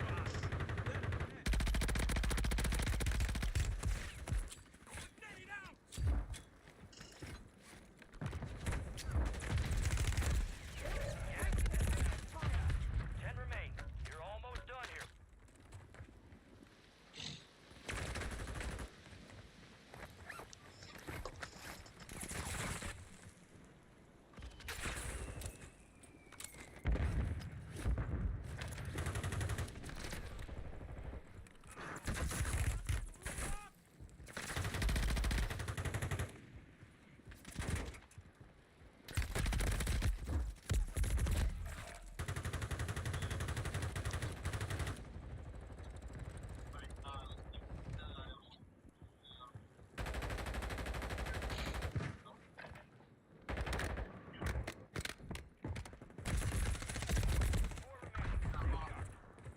Three squads left in the war zone. Stay alert. The enemy took that one, but we'll get them back.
Hello.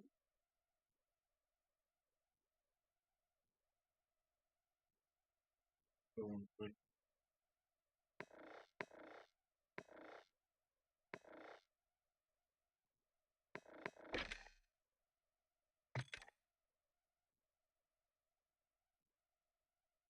There's 3. But trios is a Sheikah.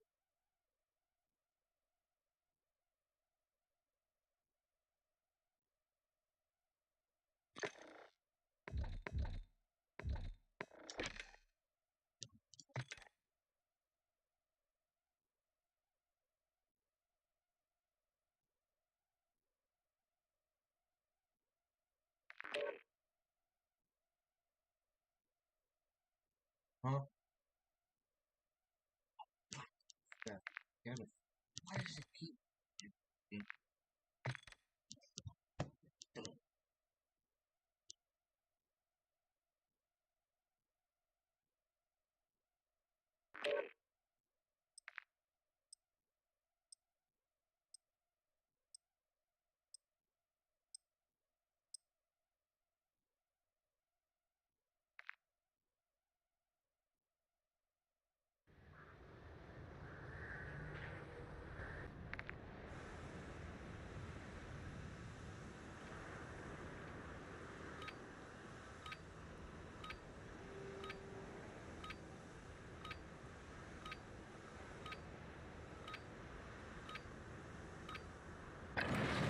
Use this time for some target practice.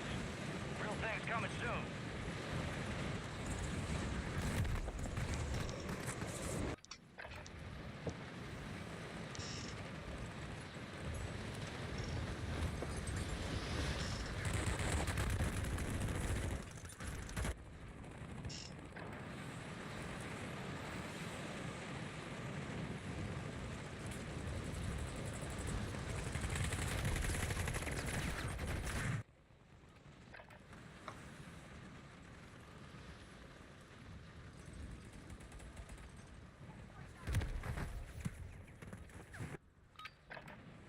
Playtime's over. Stand by for deployment to the war zone.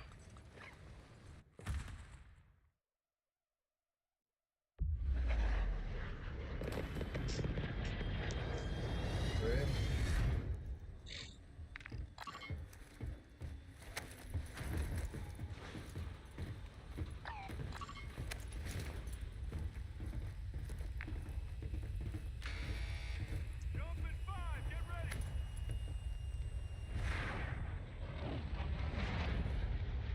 Resurgence. Survive and your team can redeploy. Eliminate targets to bring them back faster. Mark a drop point for your squad and lead them in. Enemies dropping into the AO.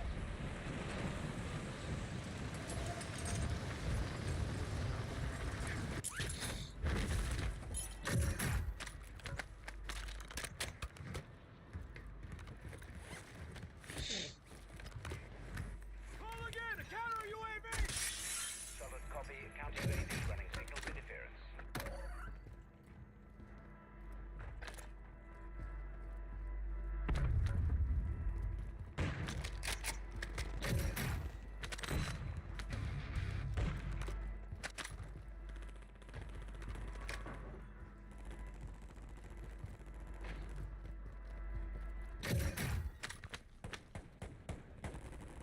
There was barely anything here.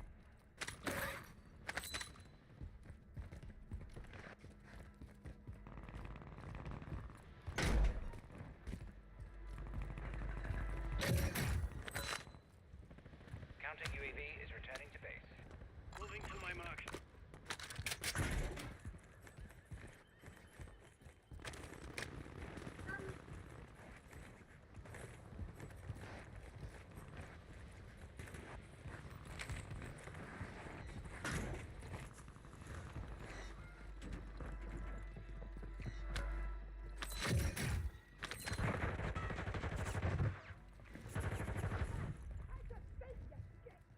They did now.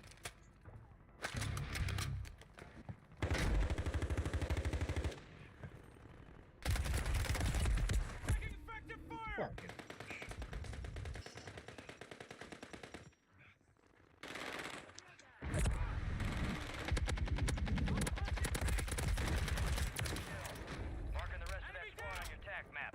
Another one dropping. Another one dropping.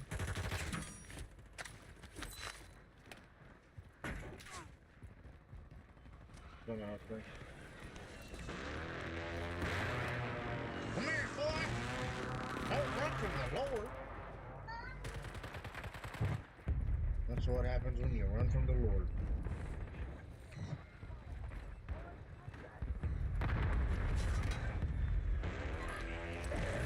Gas moving in.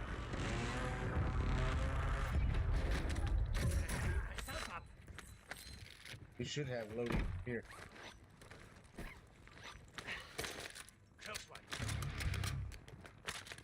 Yeah, I dropped it right here. Hold on, bring it to you. Here. Got some bucks here.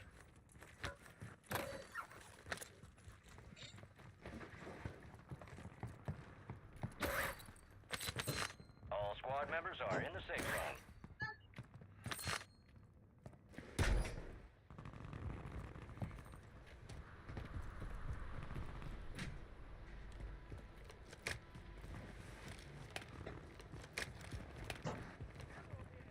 We have an ammo box here. I have one for backup as well.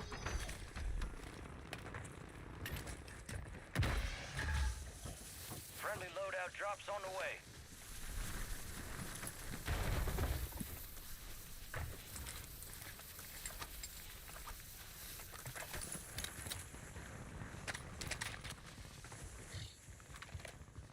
There was one right here. I just saw one. You got a loadout drop inbound. I don't know.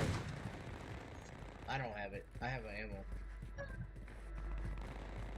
Oh, okay, my bad. Bro, I'm high, my meds are kicking in. My bad. Moving here.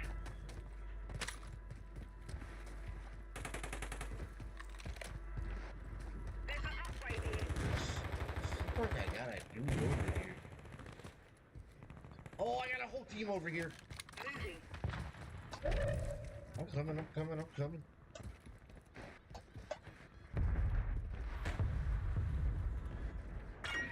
XP boost deployed.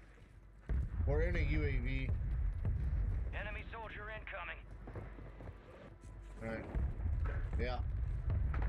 One's right there.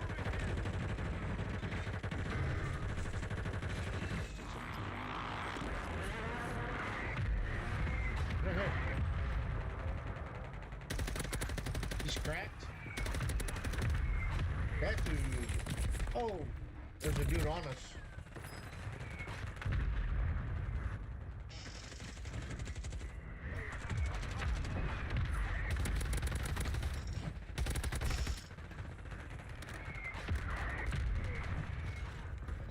Less than 20 Well then, that escalated quickly.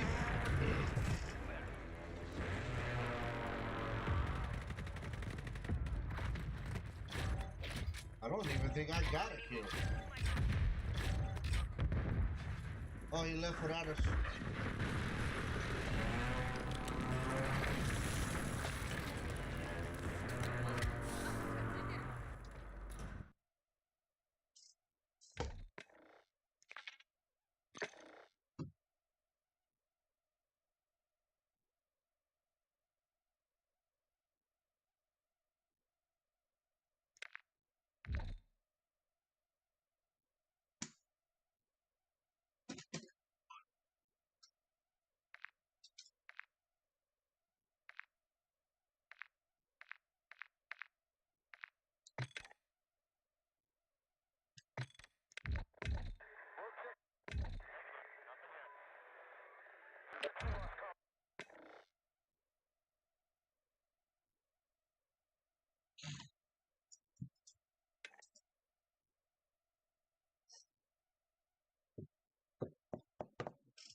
Hello.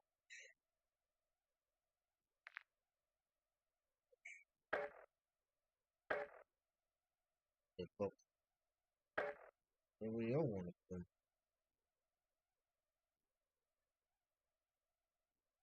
We can play whatever you want to play, player. Don't matter to me. What? What? Oh.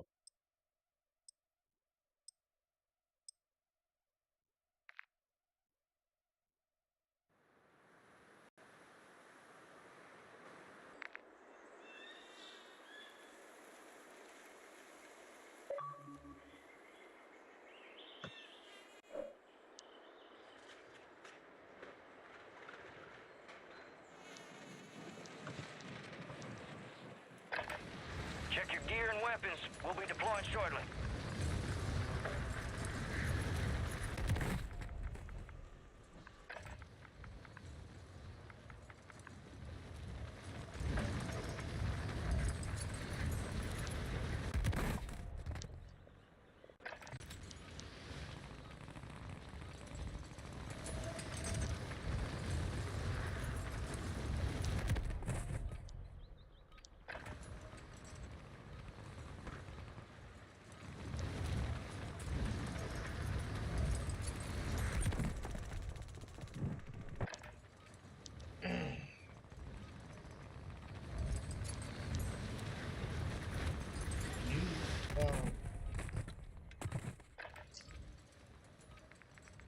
Can y'all hear me? Kills. All stations, we are green to go. Stand by for deployment. Prep for dust off. We're up in 3 mics. Let's move. There you are. We got the green light. You're going to the war zone. Grab your gear and shoot. You're up in 3. Enemy activity will be high. Expect contact early and often.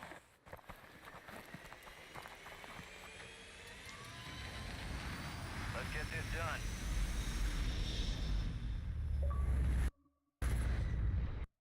Resurgence.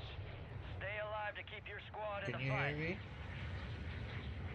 Your team leader. Set a drop point for your squad, soldier. Wherever.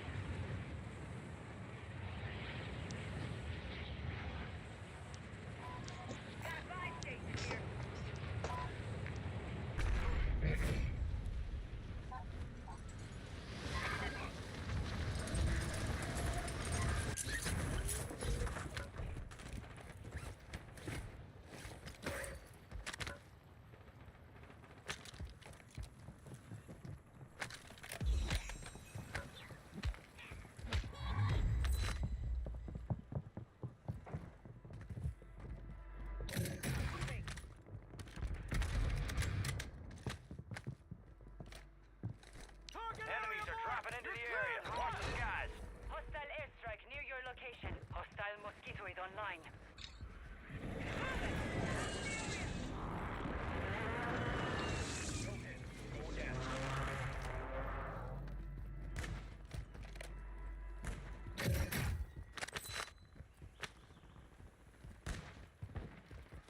Hostile counter UAV overhead.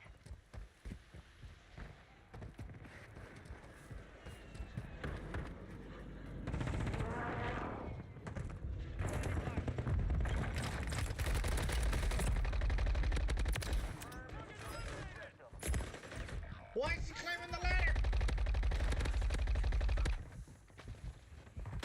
Oh, there's fucking 3 more. Jesus.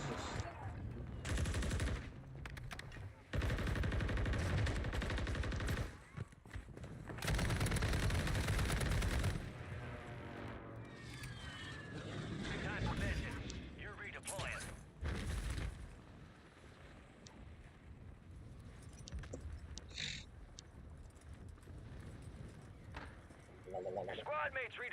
Well done. Hostiles deploy the mosquito. Hostile mosquito is online. Oh, I fucking... That was unfortunate.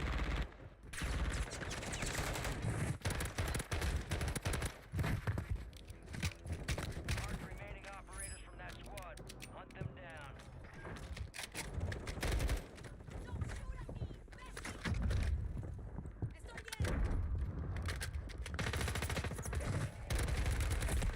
No shot, bro.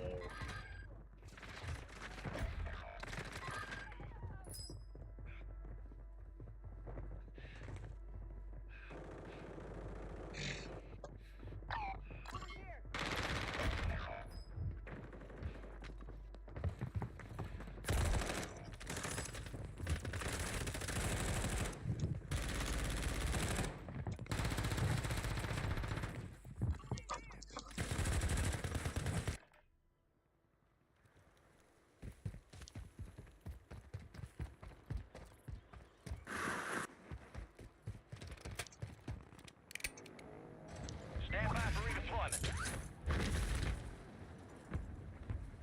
We've got 10 squads active in the field. Positive ID on the bounty targets. Hunt them down. Yeah, I'm good. I'm feeling amazing. It's okay. It's okay. My wife is over. You got a loadout drop inbound.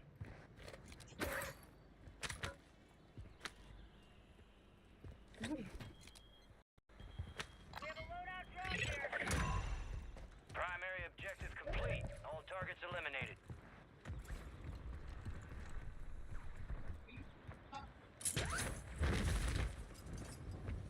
Oh, I missed.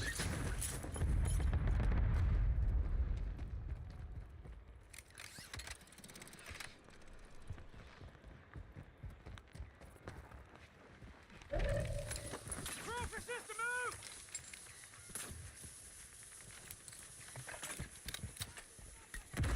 Detecting an encrypted transmission. Prep for orders.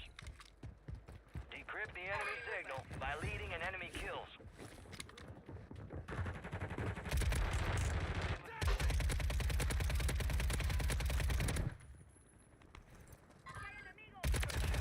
Marking the rest of that squad on your tac map. Go get hunting. Cancel line. Eyes up, the sector's hot. Got one guy from behind.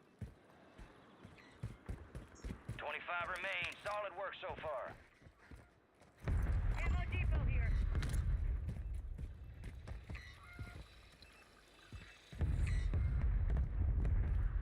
We're outside the top squads. Let's push harder to break in. We got an ammo box here. Right here, right here. Moving here. Cancel last. No. Enemies dropping into the AO. You're gonna put it down? Okay.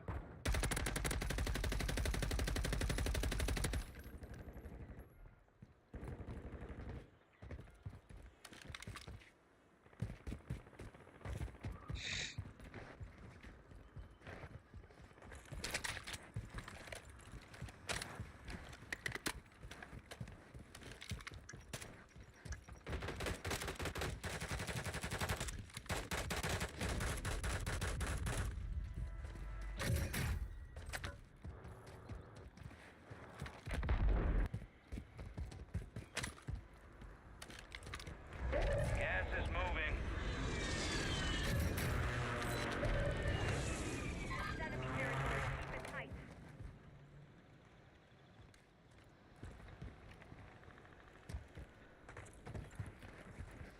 Enemigo!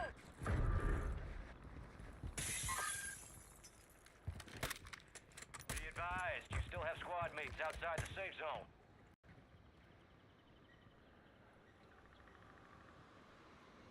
Technically, they don't.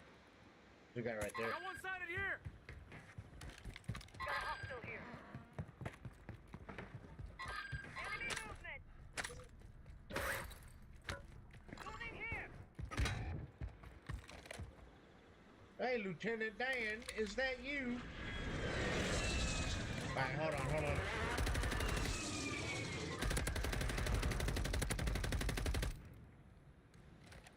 I'm coming. I was just trying to airstrike. Fuck that.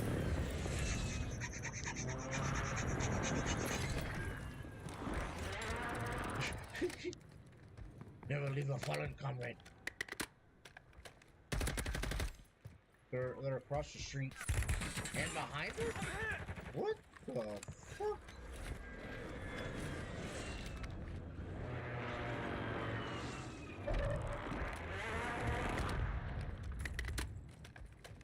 This fucker at? Bro, y'all just letting him beat. Bro, there's 3 of us looking this way and he just standing there. That's crazy. Oh.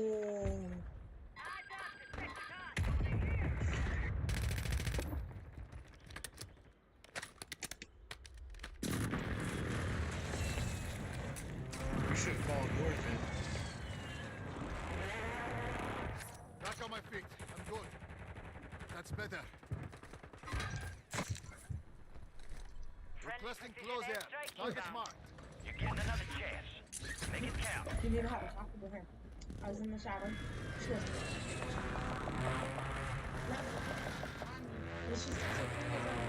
and she goes, fuck you, wax off. This is about to end. I'm sitting on the couch because I said you on the call because Matt's going to take the attack. Go on the call. Perfect. She goes, yeah, so I sit on the couch and I open my pants and take a drink. She goes, don't drink on my couch. Get out, bitch. So you need to have a talk with her. Oh. That's fucked up. Whoever killed me, your mom's a hoe. You don't talk like that.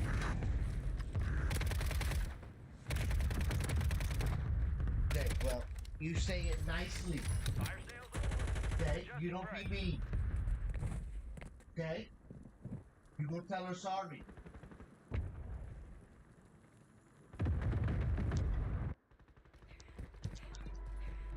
Hostile mosquito is online.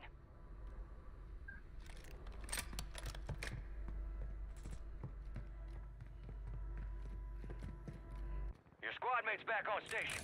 Good work. We are returning you to the front. Earn this.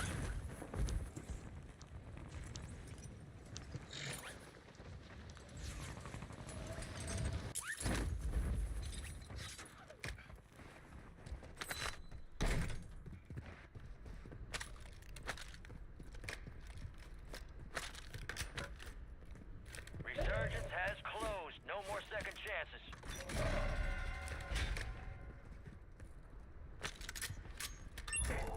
Supply crates are restocked. Advise you load up now.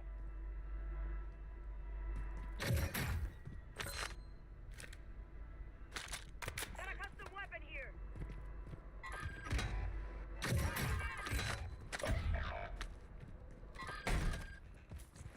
They sucking each other off?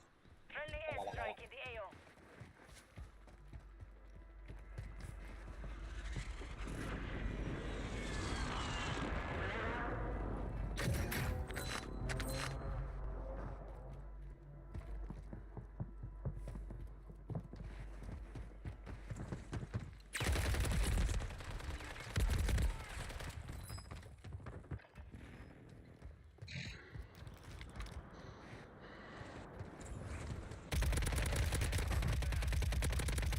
Target down.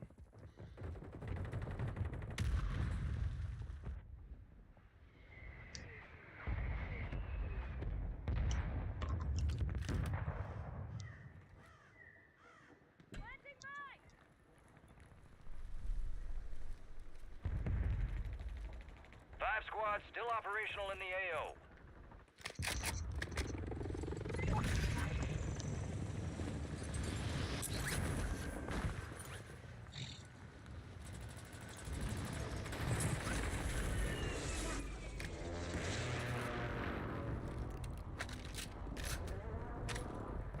Enemy soldier incoming.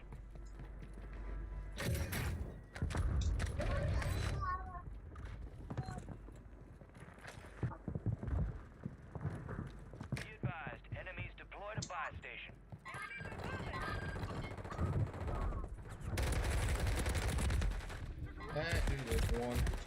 You're almost done here.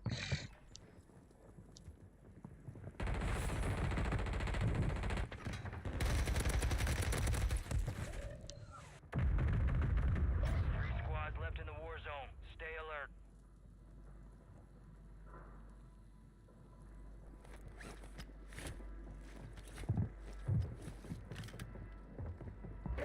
Got gas moving in.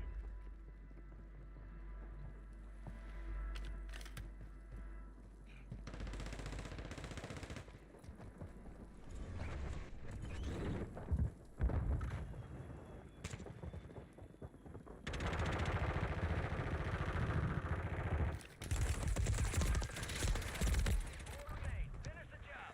Less than 10, we're still standing. Valiant effort. Keep at it. Return to base and debrief.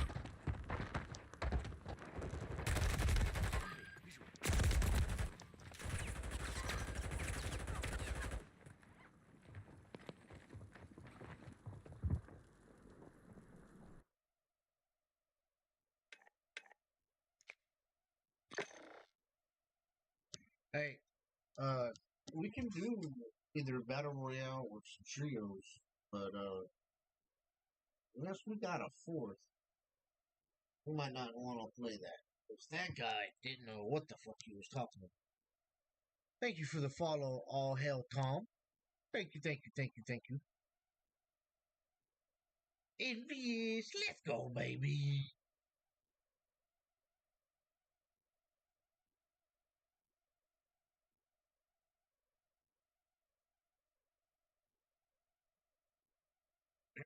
How you doing tonight, brother?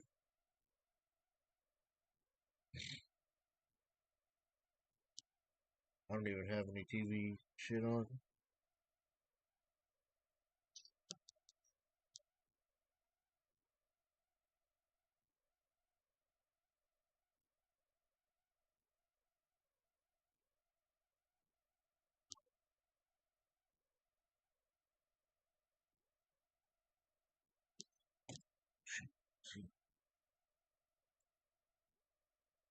That's pretty decent.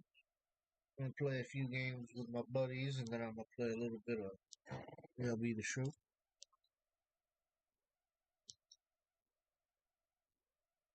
Yep, I started playing it last night.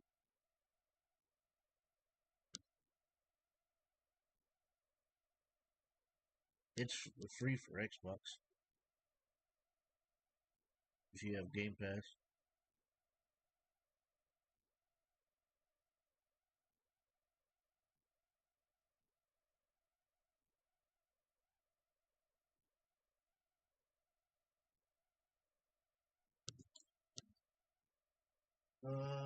No, we came close a couple times.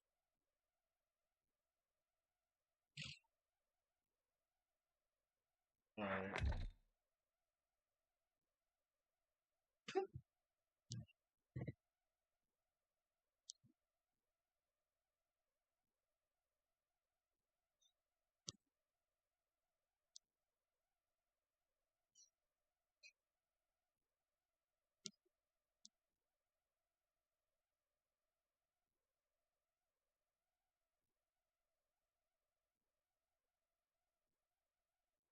Yeah. We can do Battle Royale if you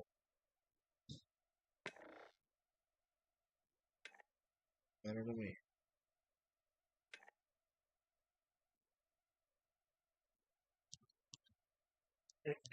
How's your day been so far, Tom?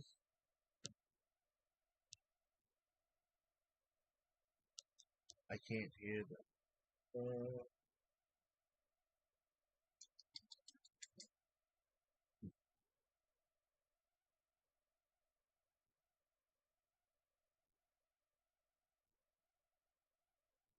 I wonder if it's because I'm using a. I wonder if it's because I'm using a capture card.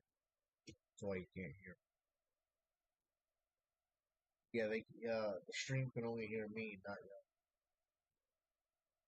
you. I think it's because of the capture card. Yeah, from console to PC. I think that might be why I wanted console to PC.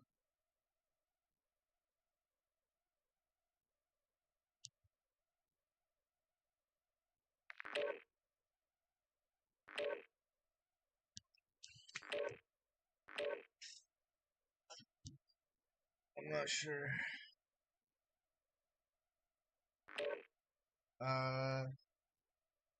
It says the HDMI 2.0B video capture card, 4K Ultra HD 2.2 EDID. It was a budget capture card.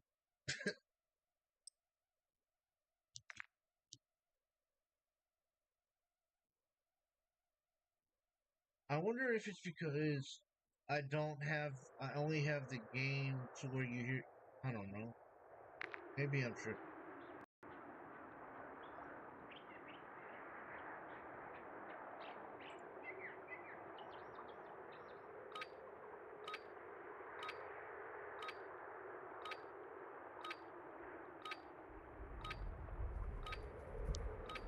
Oh, that's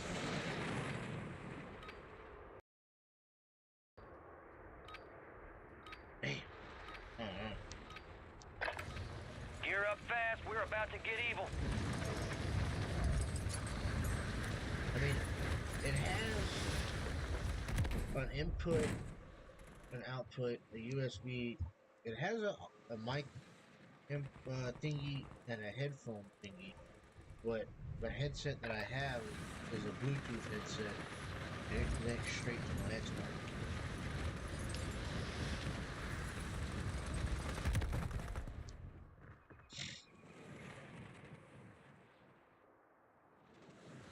All stations, this is Shadow 01. Deployment to the Warzone has been authorized. After the baby's born, I'm gonna start upgrading. Prep for dust off. We're up in 3 mics. Let's move.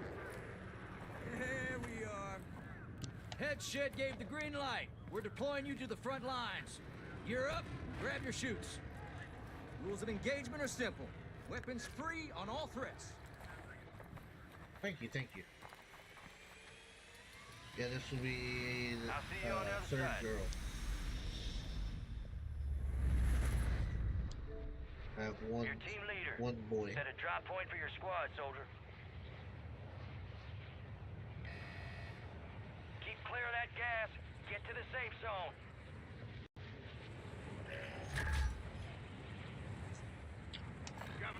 I'll figure it out.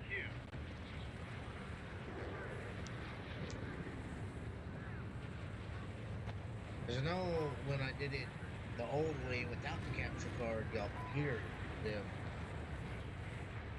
But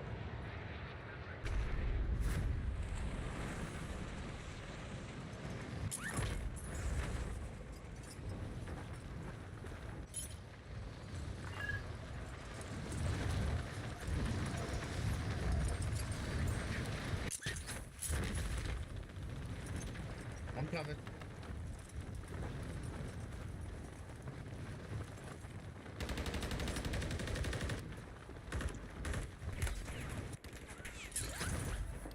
Targets are up. Go take them down. Gas is moving. Run. Yabba dabba. Yeah, capture cards usually have an app on the PC to. Oh. Yeah, see, I don't think that Your had squad this made one. it to the safe zone. Yeah, I don't think mine does that. Or at least I don't have an app on the PC. So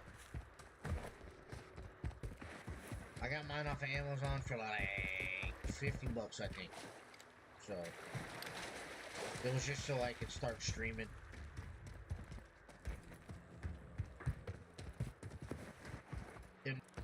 A little laggy because I got my college up in the background, but yeah, I started streaming shortly after we found out we were having a baby. So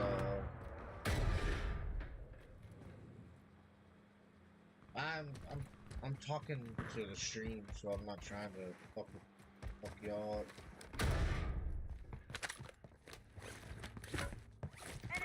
Well, I have my shit low as it is.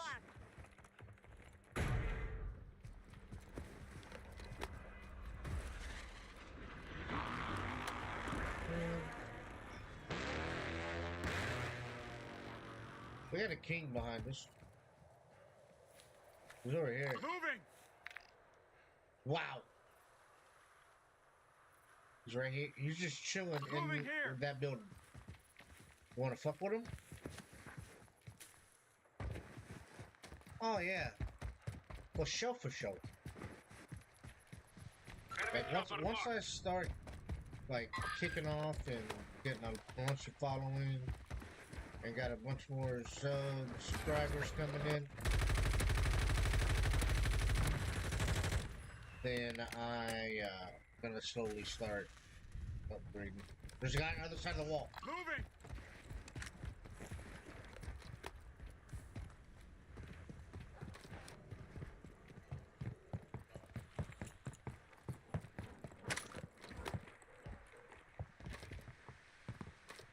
Oh, I fell.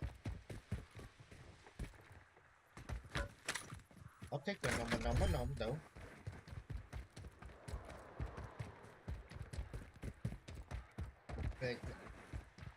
I know money's tight right now. Like, the more I become, I have people follow me and shit,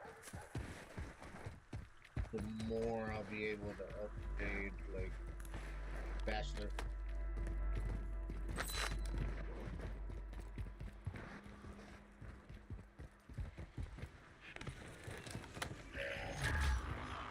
You got a loadout drop inbound. Pump forward.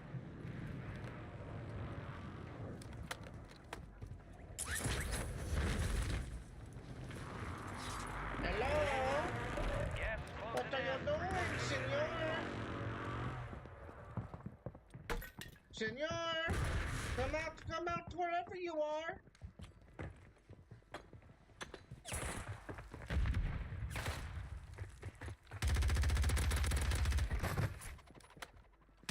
Get out of here! There's one more.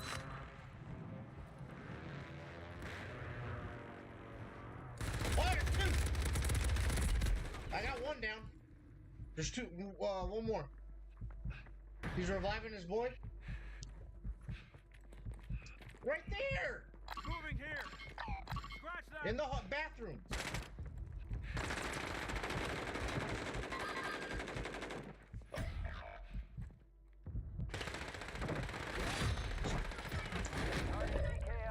Good shit, bro. Drop inbound. Thank your squad mate for that one. Your squad mate is in the cooler. I can't move. I'm stuck. They redeploy. They wouldn't let me move.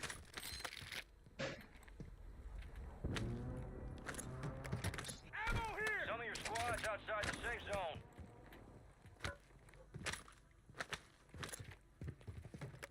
Over here!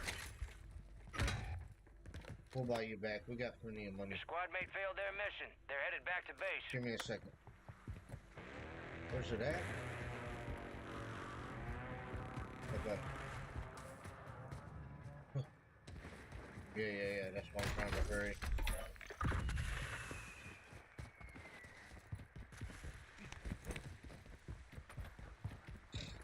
Yeah, fuck them, bro. Yeah, thank you. Come again. What? What counter? I don't see a counter. Oh. Requesting counter UAV! You're at the loadout? Alright. Won't come over that way. We'll meet in the middle.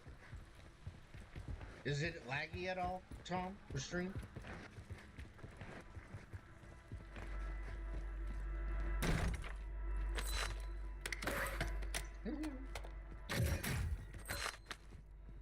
And just to give you a heads up, you are still in the top 3. Moving here. Armor Central here!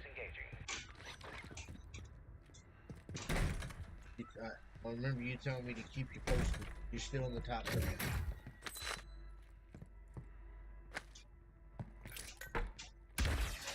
Okay, well here's the UAV. Station deployed. I did on accident, trying to call in this UAV. They're up here. Friendly buy station is ready.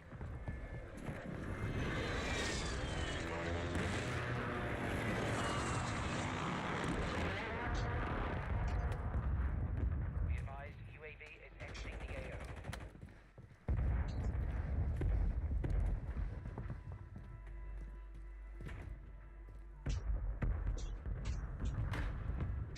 You got gas inbound. He tried to be sneaky. He lived. Their teammate fled on him. Over. Hey guys, your teammate's a bitch. Where are they at? Oh, down there? Come on. Oh, hey, you're behind me? They're just camping that building again. Wow. They're in that building again camping.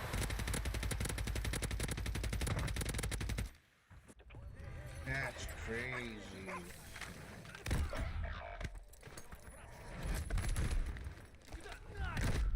My bad. This ain't training camp. It's the gulag. And you gonna have to fight to earn redeployment.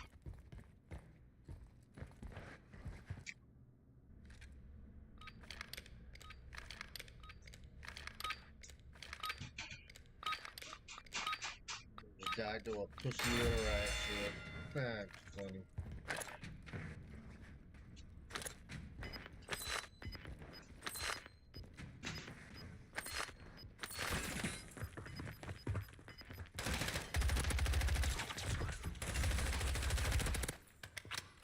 Man, that's all they wrote. A well-earned redeployment, soldier. Stand by.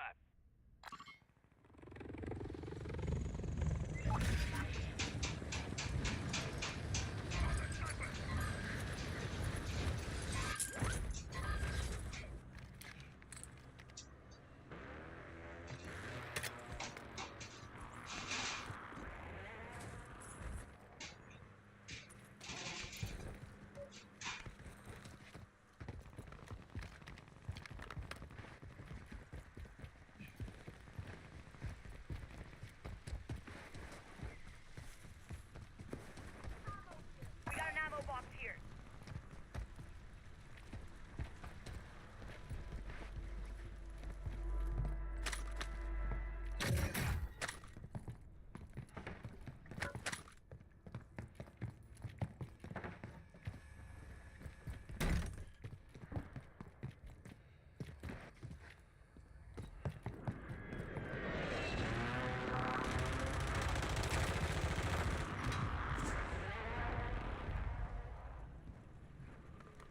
I'm coming.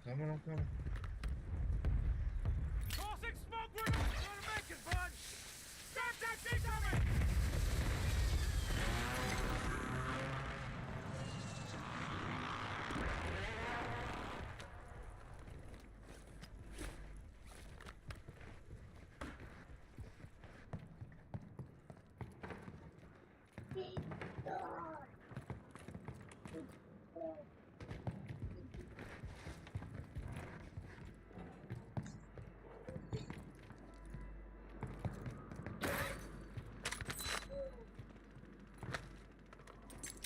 Gas is moving in. New safe zone located.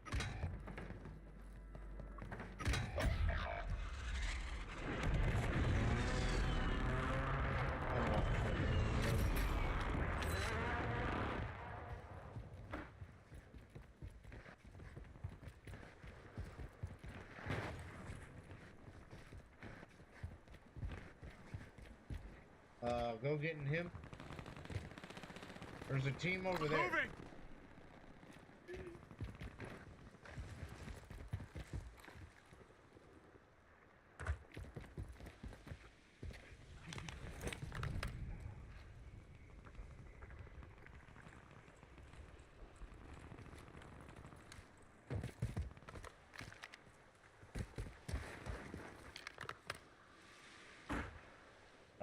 Wherever. There's guy dropping in right there. Move it. Guy running right there. Moving here.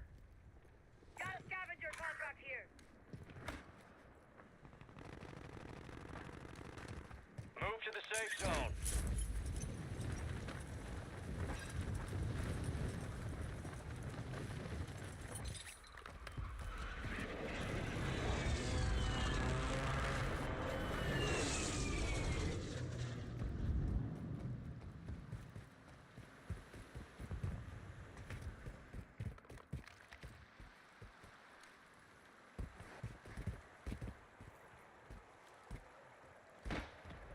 Visual on the enemy.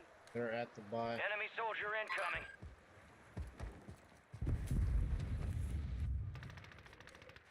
No.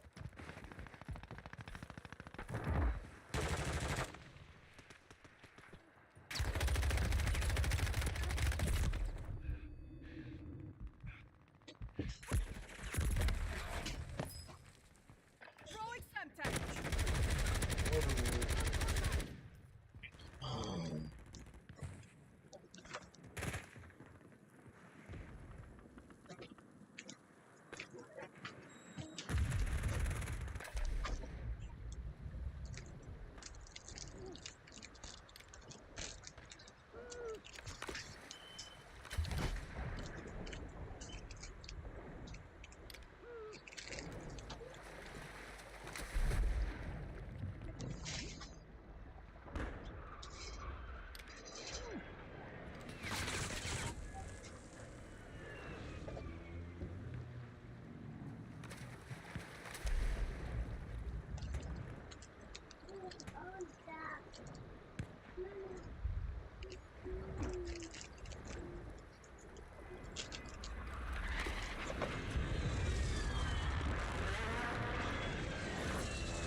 Get to the new safe zone. They hit us hard that time. Let's regroup and get back up there, yep?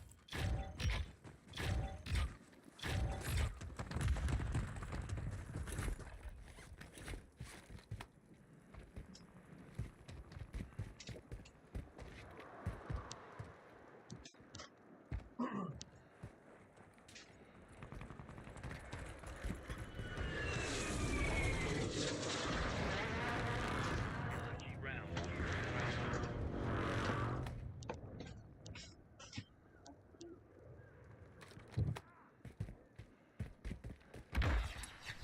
Got gas moving in. I got you.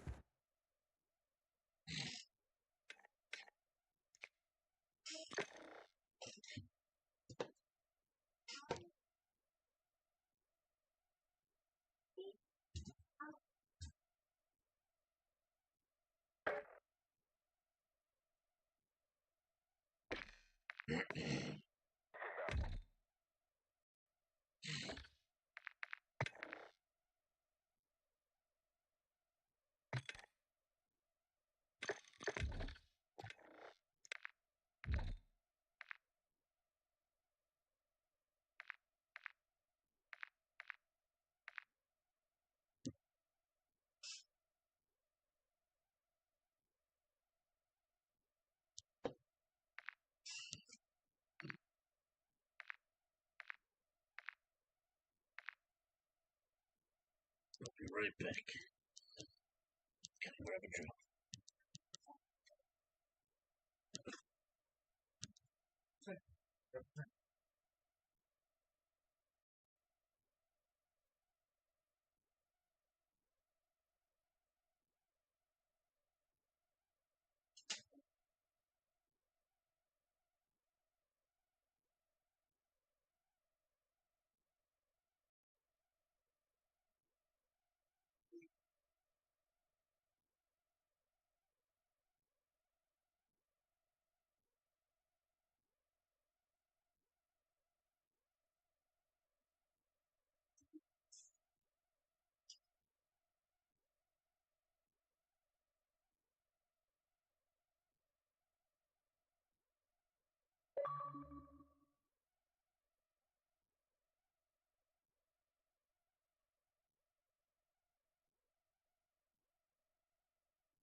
Excuse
me.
You're headed to the Warzone. Get geared up and stand by.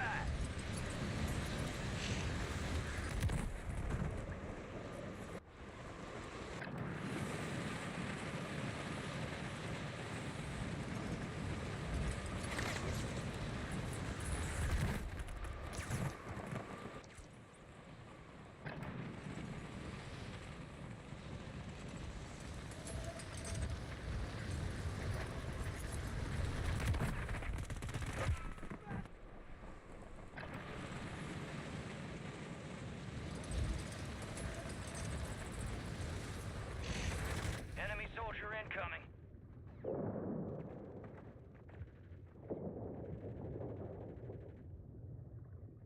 All stations, this is Shadow 01. Deployment to the war zone has been authorized.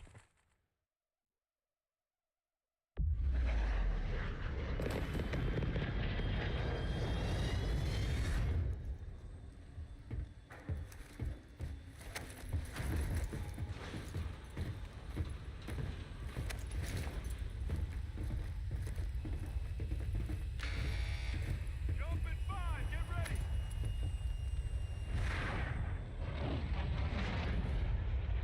Resurgence.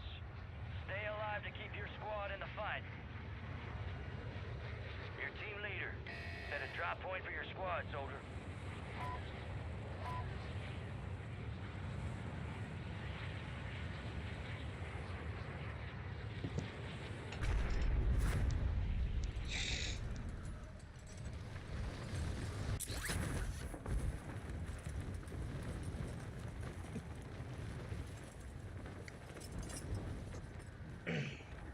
My bad, I wasn't paying attention.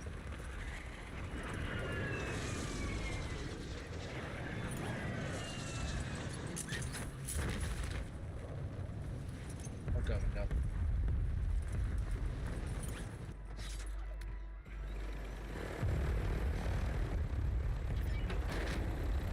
Enemies are dropping into the area. Watch the skies.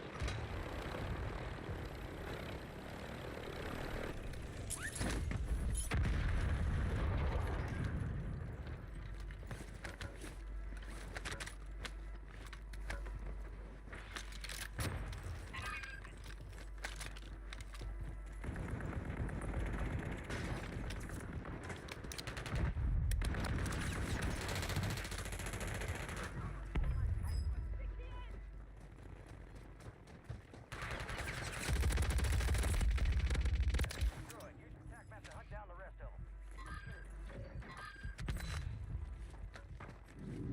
Good to go! Attack me!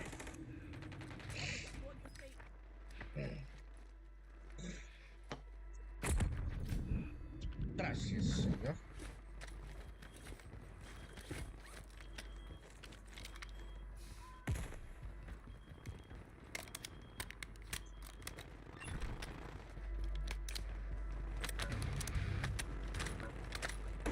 Good.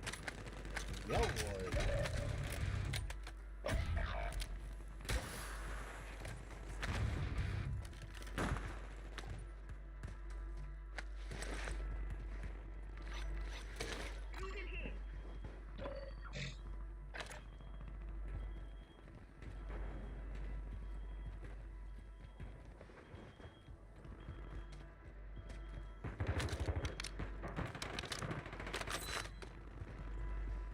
Gas is inbound.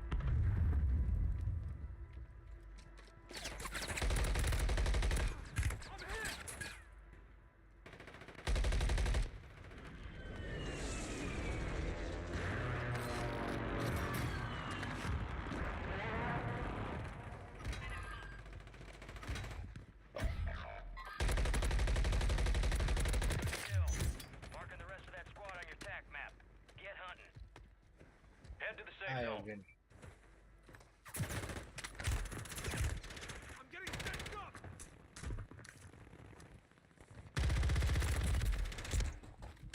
One's down.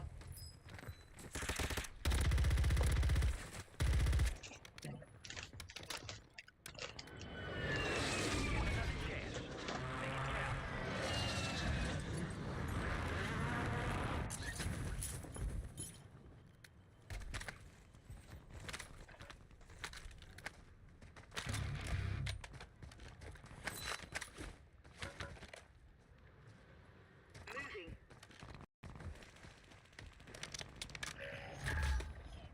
You got a loadout drop inbound.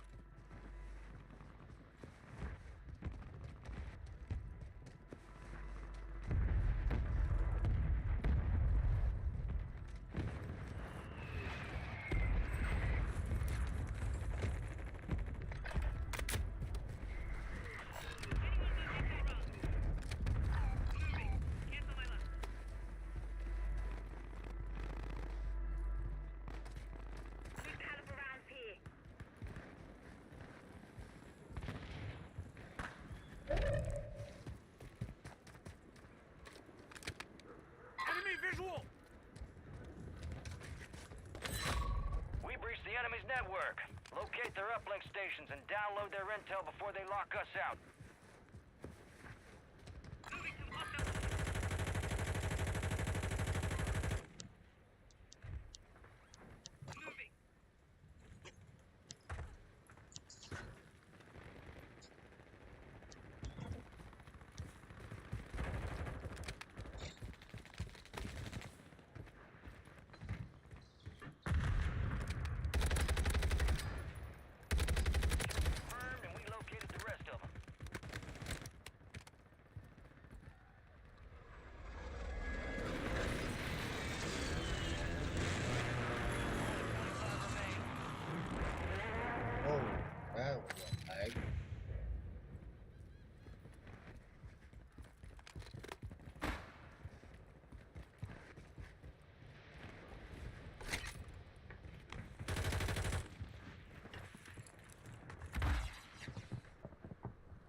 don't know. It's over.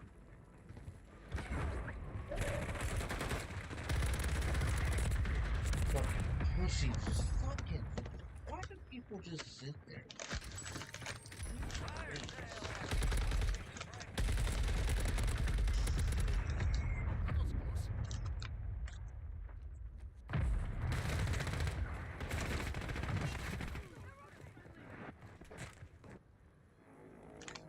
Resurging. Go get your revenge.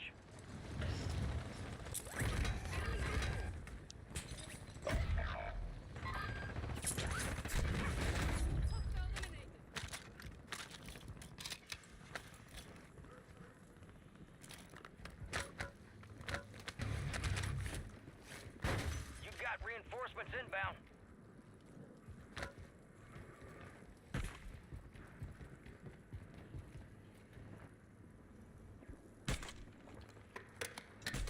Resurgence is about to end. Make it count.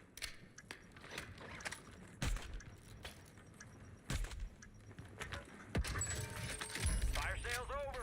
Adjusting price. I don't know which ones. Well, I don't know what your guns are. Gas is moving. My bad. I didn't mean to.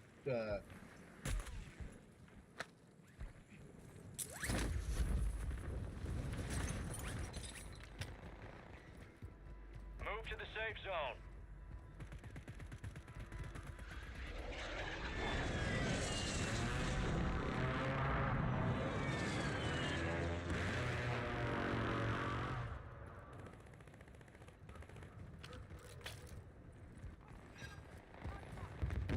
Got on the other side of this. Enemies dropping into the AO.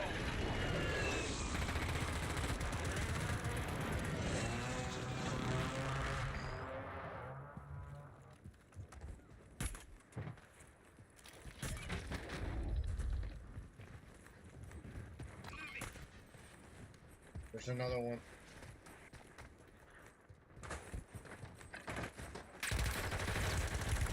I'm getting hit from behind. I was getting hit from behind. There's multiple right up there. 10 left. Resurgence has closed. No more second chances.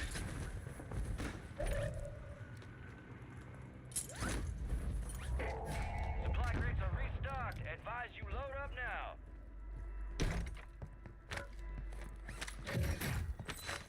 Your squad mates redeploying. Well done.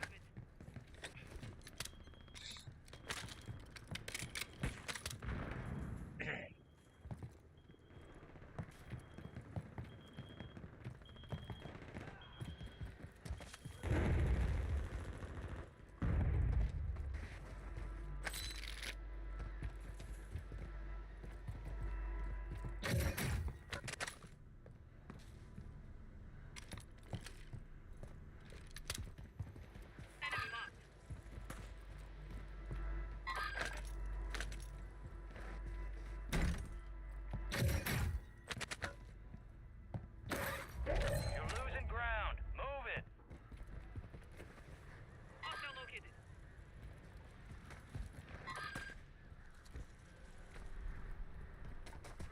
Some of your squad's outside the safe. Man, bunch of weirdos, bro. They're just sitting behind the beach wall because they can't get kills otherwise.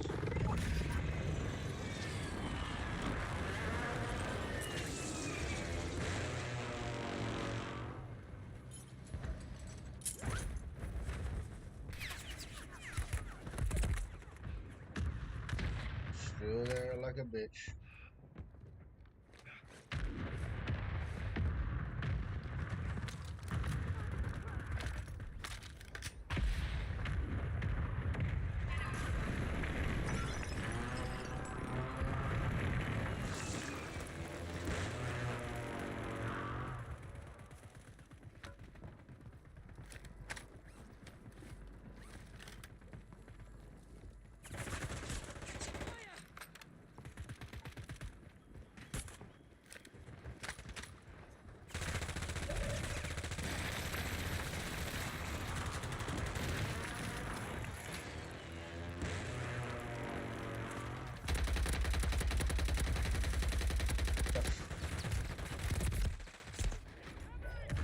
There's one more dude down right here. Right here. Tell you, hey, blue, yellow, you're walking right past him. They're all right there. That's crazy. No one listens. All day.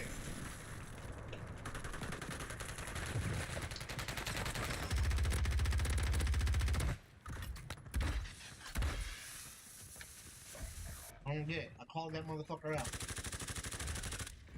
Fucking ridiculous. All you had to do was listen when they were down, and you could have won that. And no one ever listens. I don't get it. Fuck, bro. I fucking listen when I call out. I don't fucking speak for my fucking help.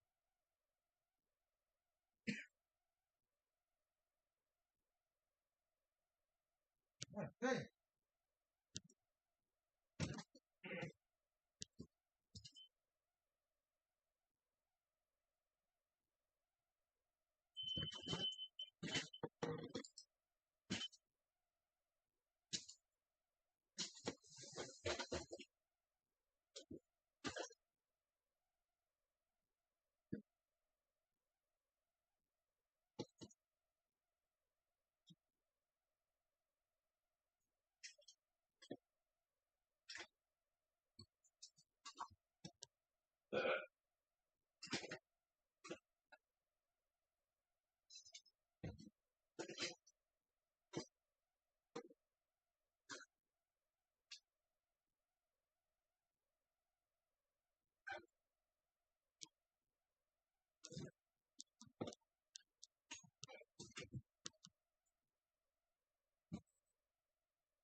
time for some target practice.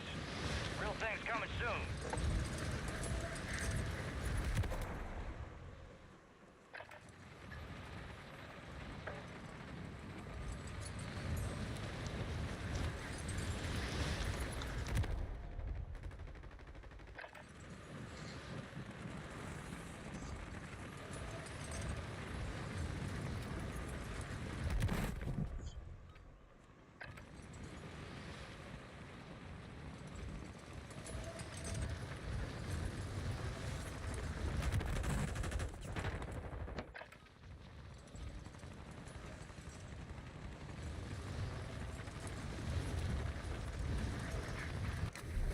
Enemies are dropping into the area. Watch the skies.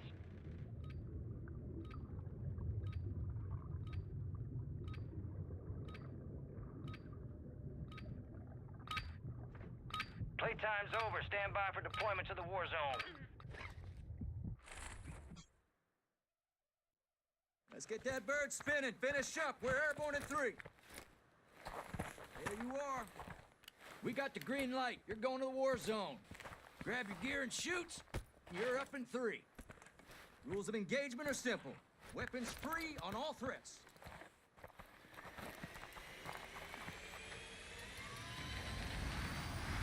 Let's roll.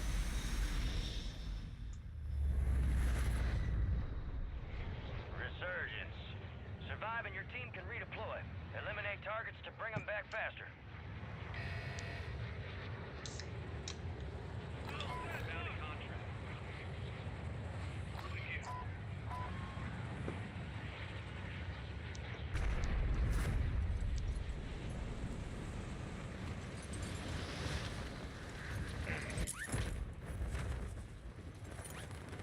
There's like 3 up there.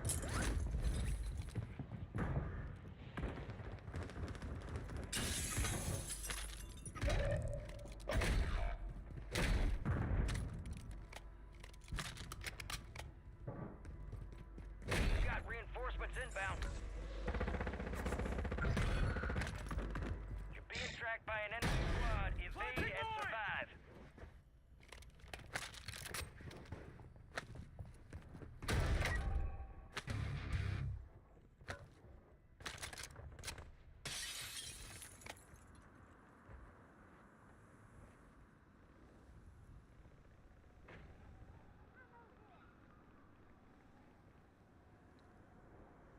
Friendly mortar strike on the way. You're being hunted too easy.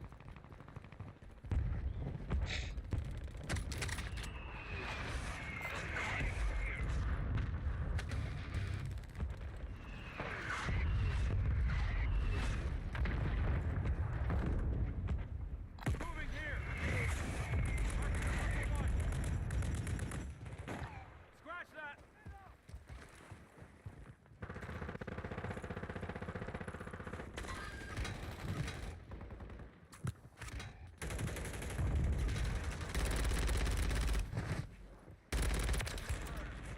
We located the rest of them.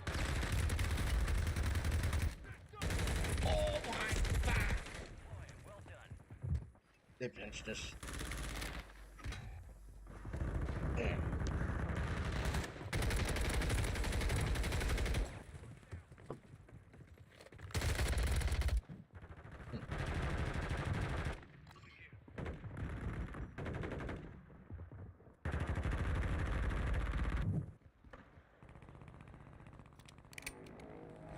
Stand by for redeployment.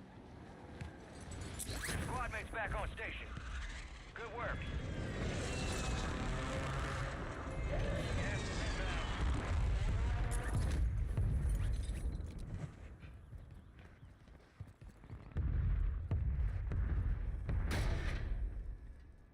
Enemy soldier incoming.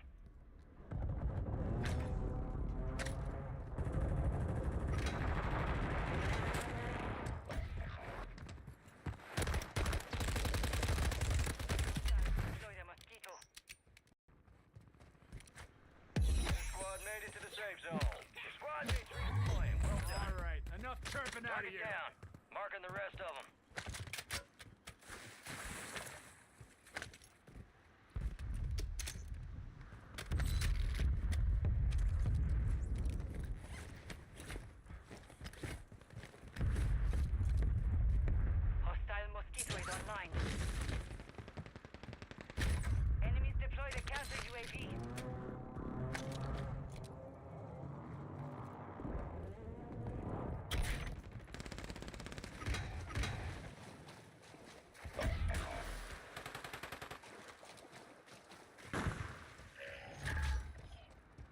drop headed your way.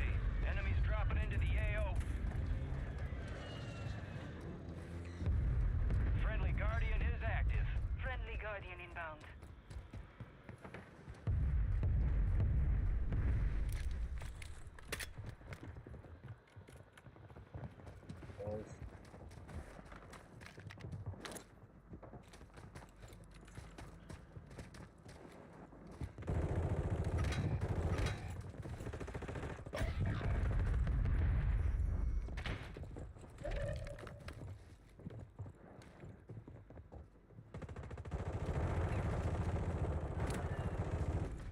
Detecting an encrypted transmission. Prep for orders.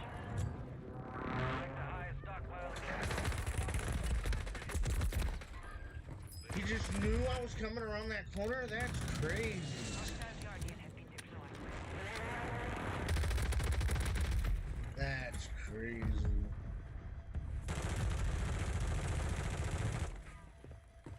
Our Guardian's lost.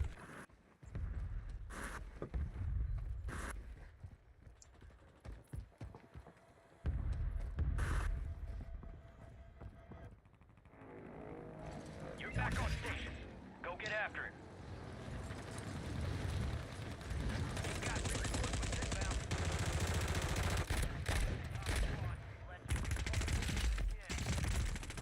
Camping, bitch.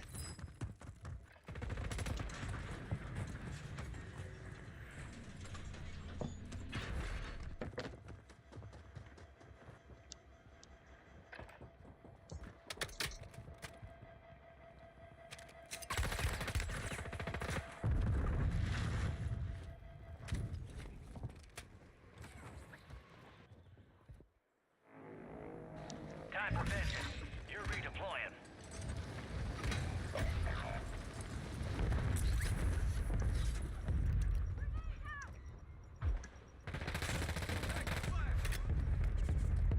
Smoke grenade out!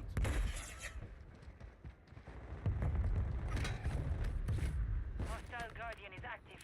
Hostile Guardian has been deployed. Gas is moving. Your squad mate's back on station. Good work.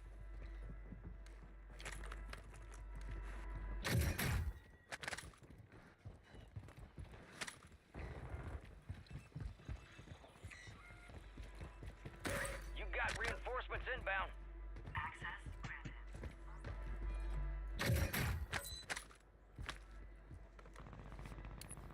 Requesting fire mission! Target Bounty marked! targets marked. Kill them all. Primary objective complete. All targets eliminated.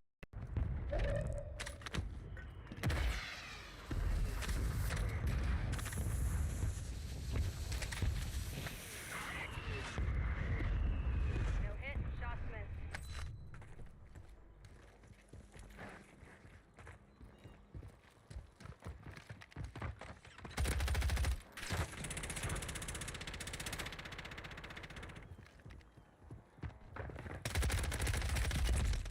He's one shot.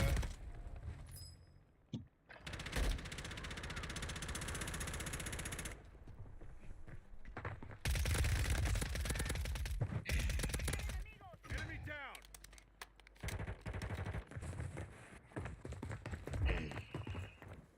Friendly loadout drops When I on the say way. this, I'm not saying it to you, Easy. I don't understand why people play quads and then don't talk. Hostiles deploy the mosquito.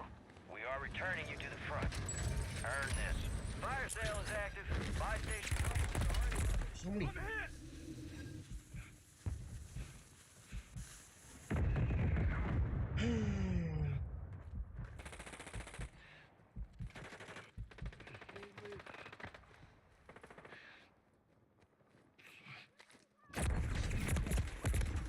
Bro. Need medical! I got you. Hold on. Never mind, someone fucking. There's fucking everywhere, bro.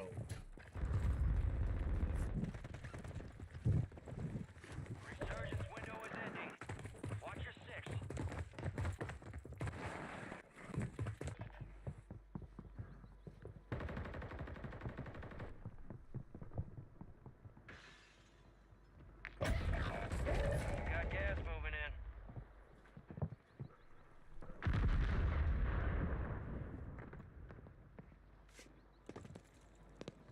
2 or 3 on the roof.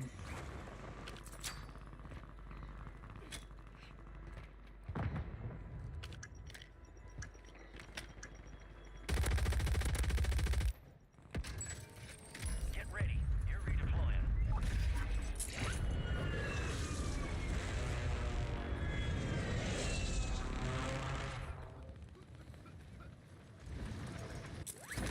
Your squad mates redeploying. Well done.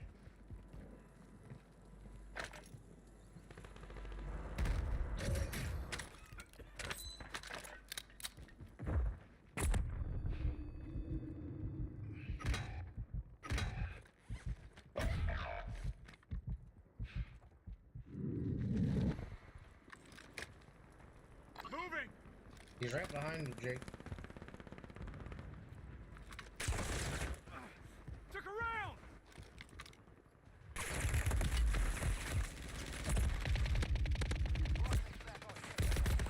Good work.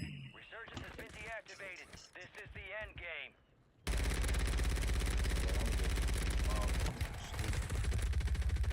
Load up. Team game. Hostile mosquito is online.